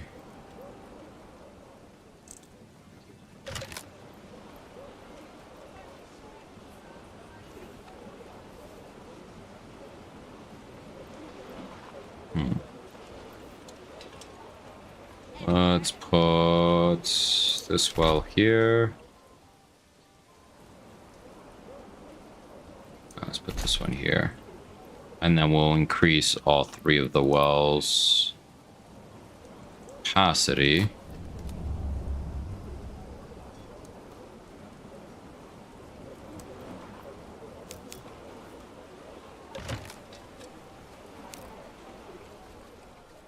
Let's see.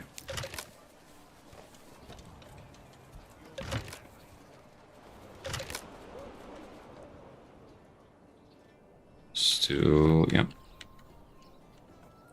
Construction over there. Almost have enough influence points.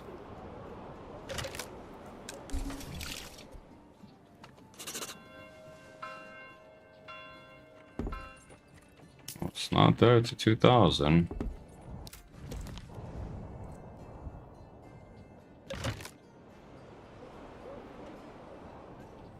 Let's see.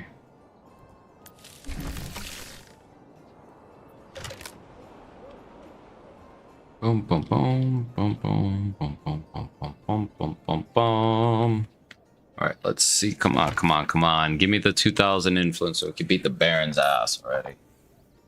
Don't do this shit to me. All right, we have a well. Where's the other one?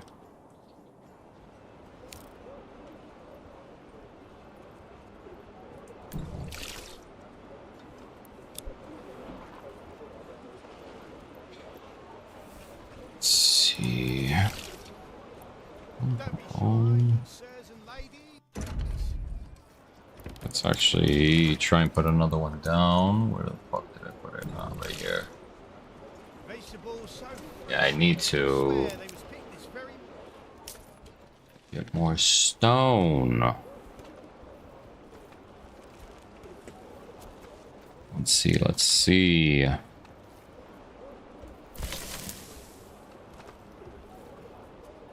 I think they may have the 5 stone here, so we can finally build this shit.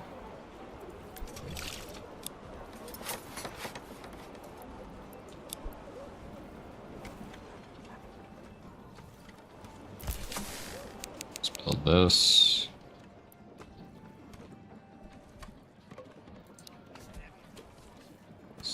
So, yep, there we go. Okay.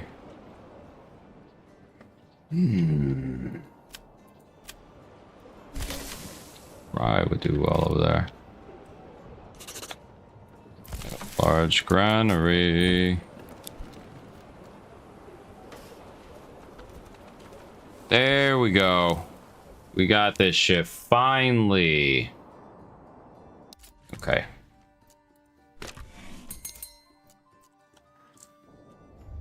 So this may be the last battle for everything here. Let's rally everyone.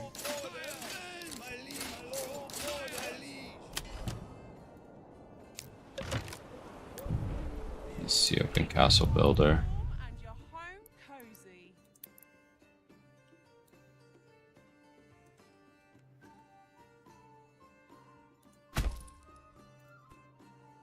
See. Gauntlet has been thrown. Oh shit.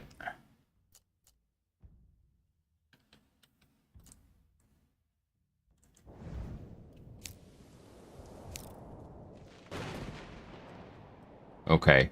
So this is going to be the largest army that he sends to us. It will be quite a big one here. If you look across... Oh, fuck.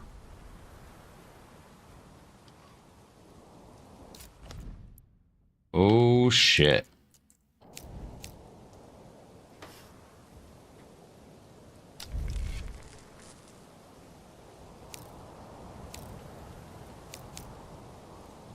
Oh, fuck. This is literally the biggest army he's ever sent. 1, 2, 3, 4, 5, 6, 7, 8, 9, 10, 11, 12. Yeah, it's bigger than mine for sure. Fuck. March everyone through.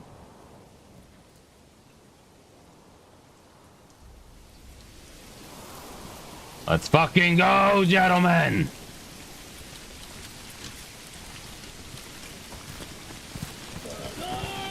Oh, yeah. Here we go.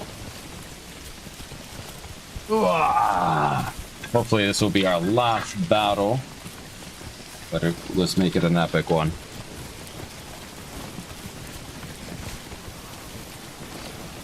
Here we go. Here we go. We're about to have this last fight here against the fucking Bloody Baron. Good morning, Brad Clark. How you doing? How you doing? How you doing? Move indeed.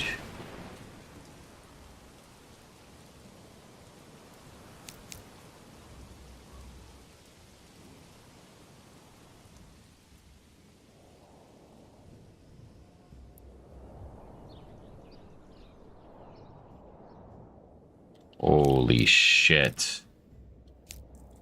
I'm doing great. I just realized that the Baron sent literally the largest army I have seen him send this entire game.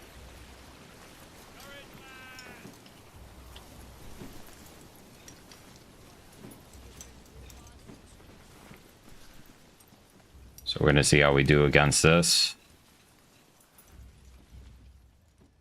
Oh, this is crunch time. This is fucking crunch time. This is the last fucking battle against the Baron. Beautiful. What's up, Demik? What's up, Cryptid? Welcome back, brother. How you doing? How you doing? We're literally moving our banners here. All of our men are fucking marching. Let's fucking go!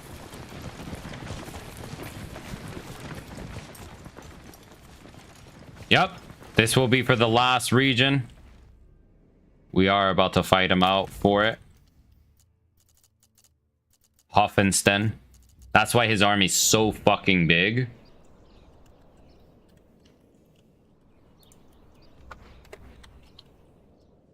So let's see how this goes. Oh, I'm fucking stoked.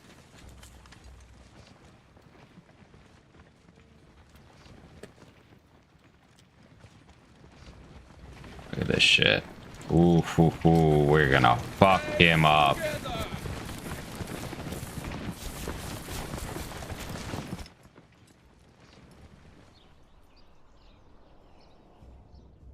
Because these are all light mercenaries for the most part and brigands. So the two units that really scare the shit out of me are these two, the retinues. But how I see if I can force a battle for him to come to me and use the forest, oh, I'm gonna fuck him up.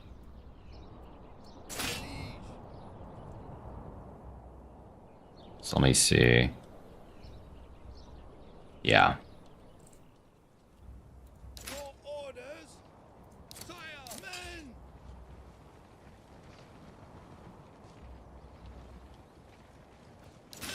So what I'm gonna literally do,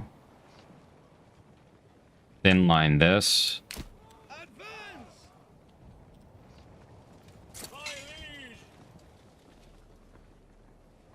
Could literally have my retinue over here.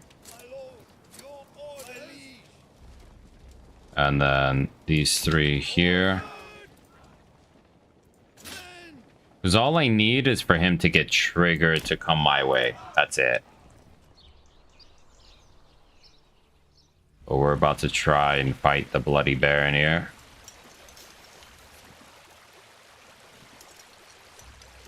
Oh, right? The fucking 300 moment. I'm about to make breakfast. Get ready for it. Awesome, awesome, awesome, awesome. Hope you have a great day today. Cryptid.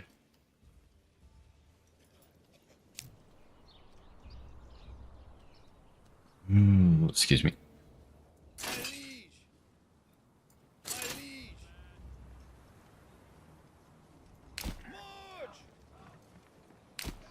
Let me march them in. Likewise, Cryptid. Likewise. Hope you have a very blessed filled day. Solid day. There we go.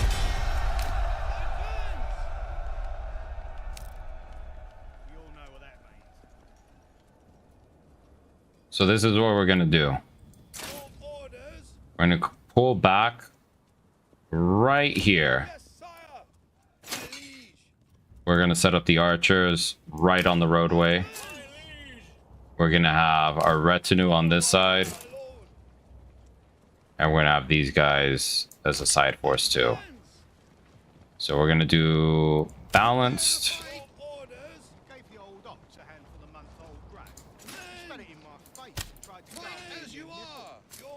Balanced. Balanced. So with this, it's going to force them to attack in different angles. I'm not so worried about this side because so long as I can force them to funnel into here, we'll be good.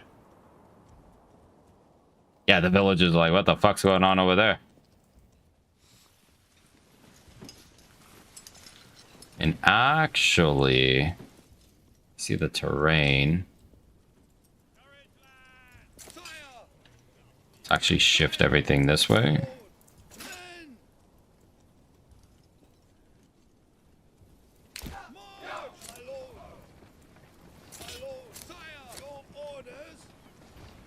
We'll get these guys set up right behind.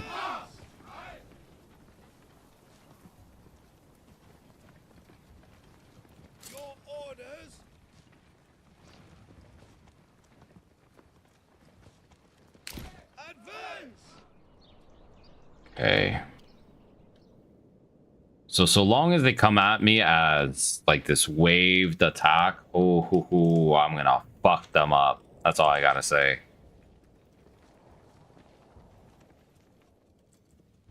All right, let's get these guys to fucking run. I need you guys to get into position ASAP. Let's go. Let's go. All right, this is for everything.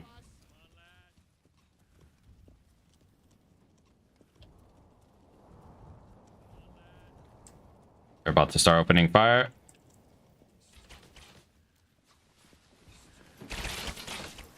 Oh yeah. Let's fucking go! Yeah. Here comes the man. Damn, the sounds, the effects are fucking awesome on this one. Okay. Let's stop this really quick.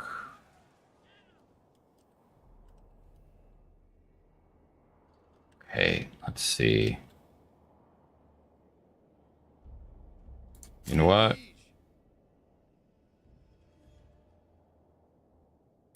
Stand and fight! Stand and fight! Stand fast! Stand and fight! I'm gonna do stand your ground. We're gonna absorb this entire charge here.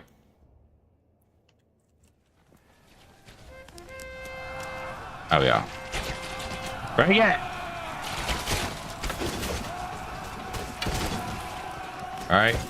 We're holding! Okay. This unit definitely needs some help.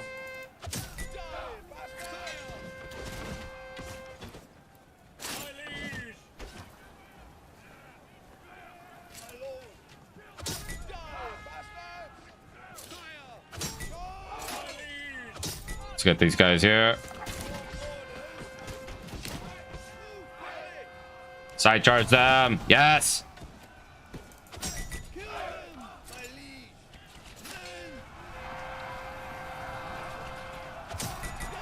Let's get these here. All right, we're holding.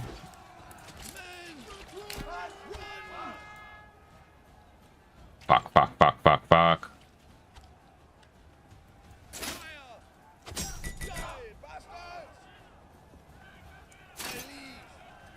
We can break this side. Break the retinue. Break the retinue.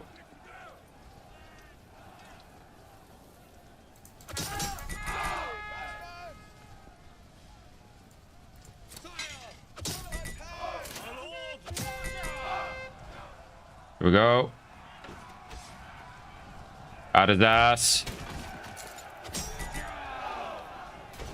Got his ass.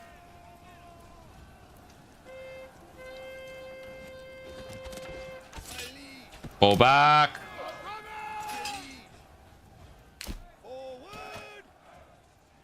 Fuck, we lost a lot of guys on this one. Let's pull back here. So long as our retinue holds, we should be able to outflank them here. Let's get them up. There we go. They're breaking.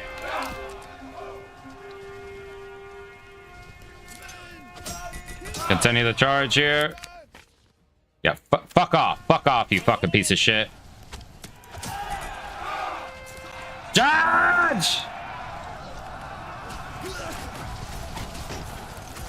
Manor Lords is the name of the game. Fuck yeah, beat their ass. Beat their ass!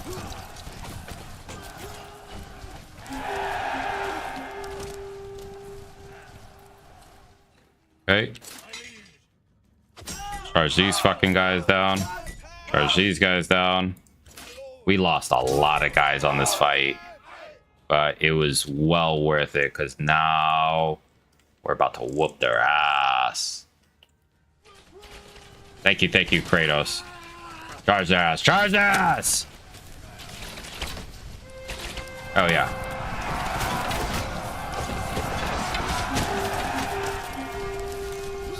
We fucked those archers up. Last group.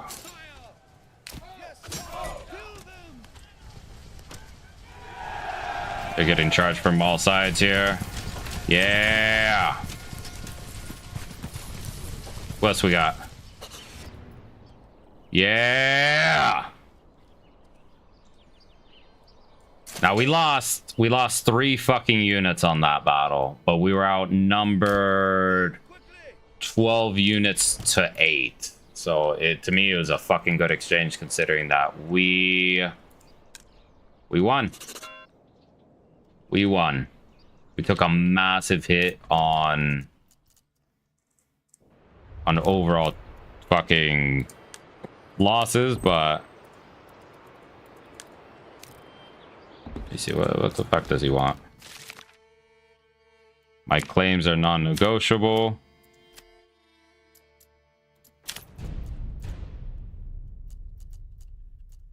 And we took the last region from him.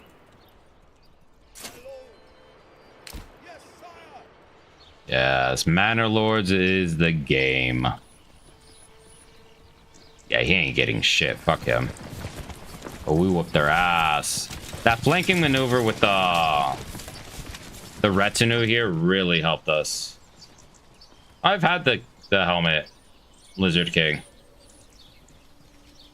I've had it. I look at the battlefield here. Absolute fucking bloodbath. Lost a couple bannermen there. We held the front though.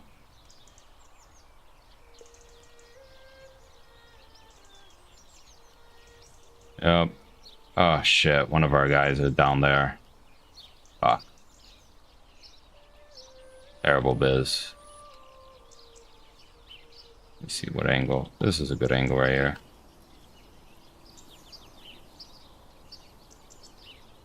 Fucking aftermath.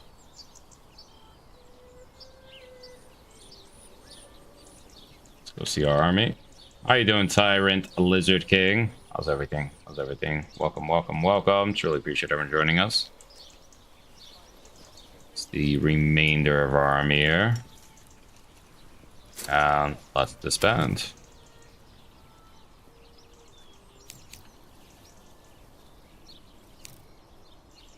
Pretty much a wrap here.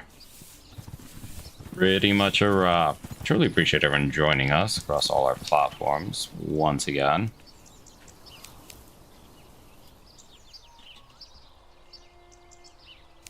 So yeah, we took quite a bit of losses. So on this one, yep, see, in mourning, days remaining, 22. So I lost a good chunk on this one. I lost close to, what, 70 men? 36, no, almost 100. 36 times 3, yeah, almost 100 men. A little bit over 100, actually. It was rough. It was rough on this one, but we won. We beat the fucking Baron. We've taken the entire map here. And there ain't shit he can do about it.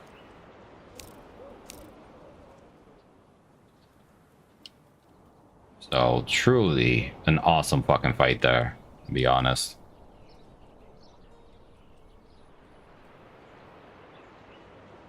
Oh. Yeah, and truly appreciate everyone joining us. We're probably going to slide off here very shortly, just do a few things here on the village, and then log off for the night. Thank you so much, History Fan, for the likes of our live. Literally just had an epic battle here for the last region against the Bloody Baron.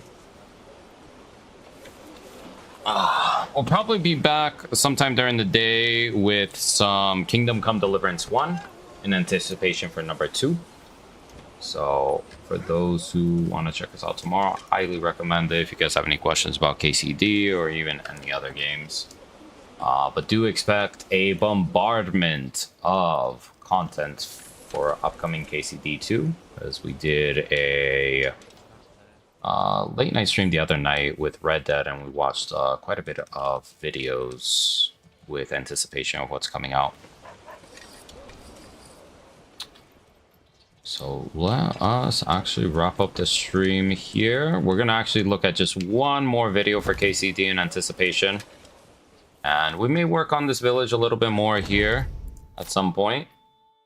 Just label this win.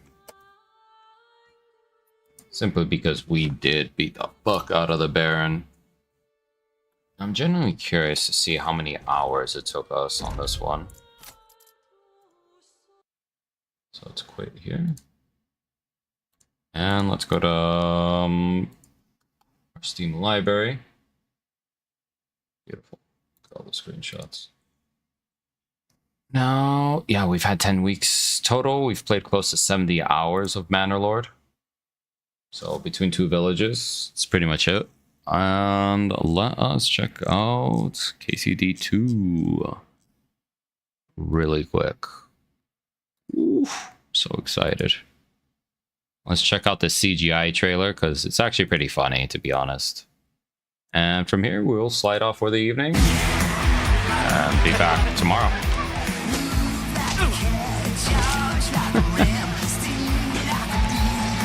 Yes, Henry!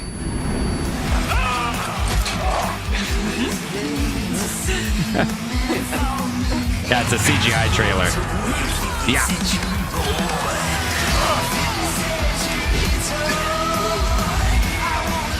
Wow.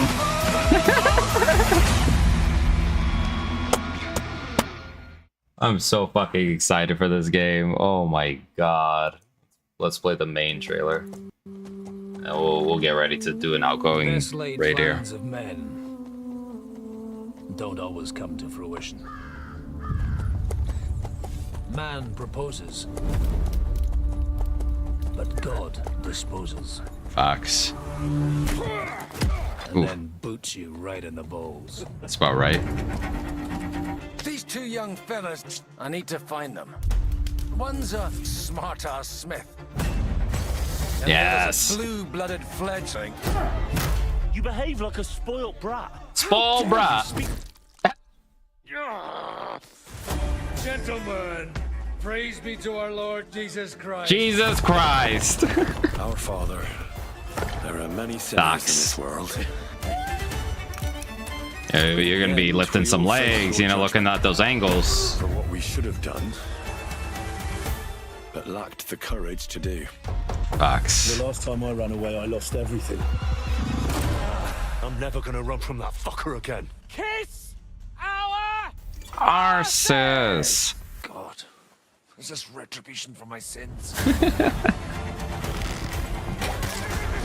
to the task. Oof. Ah.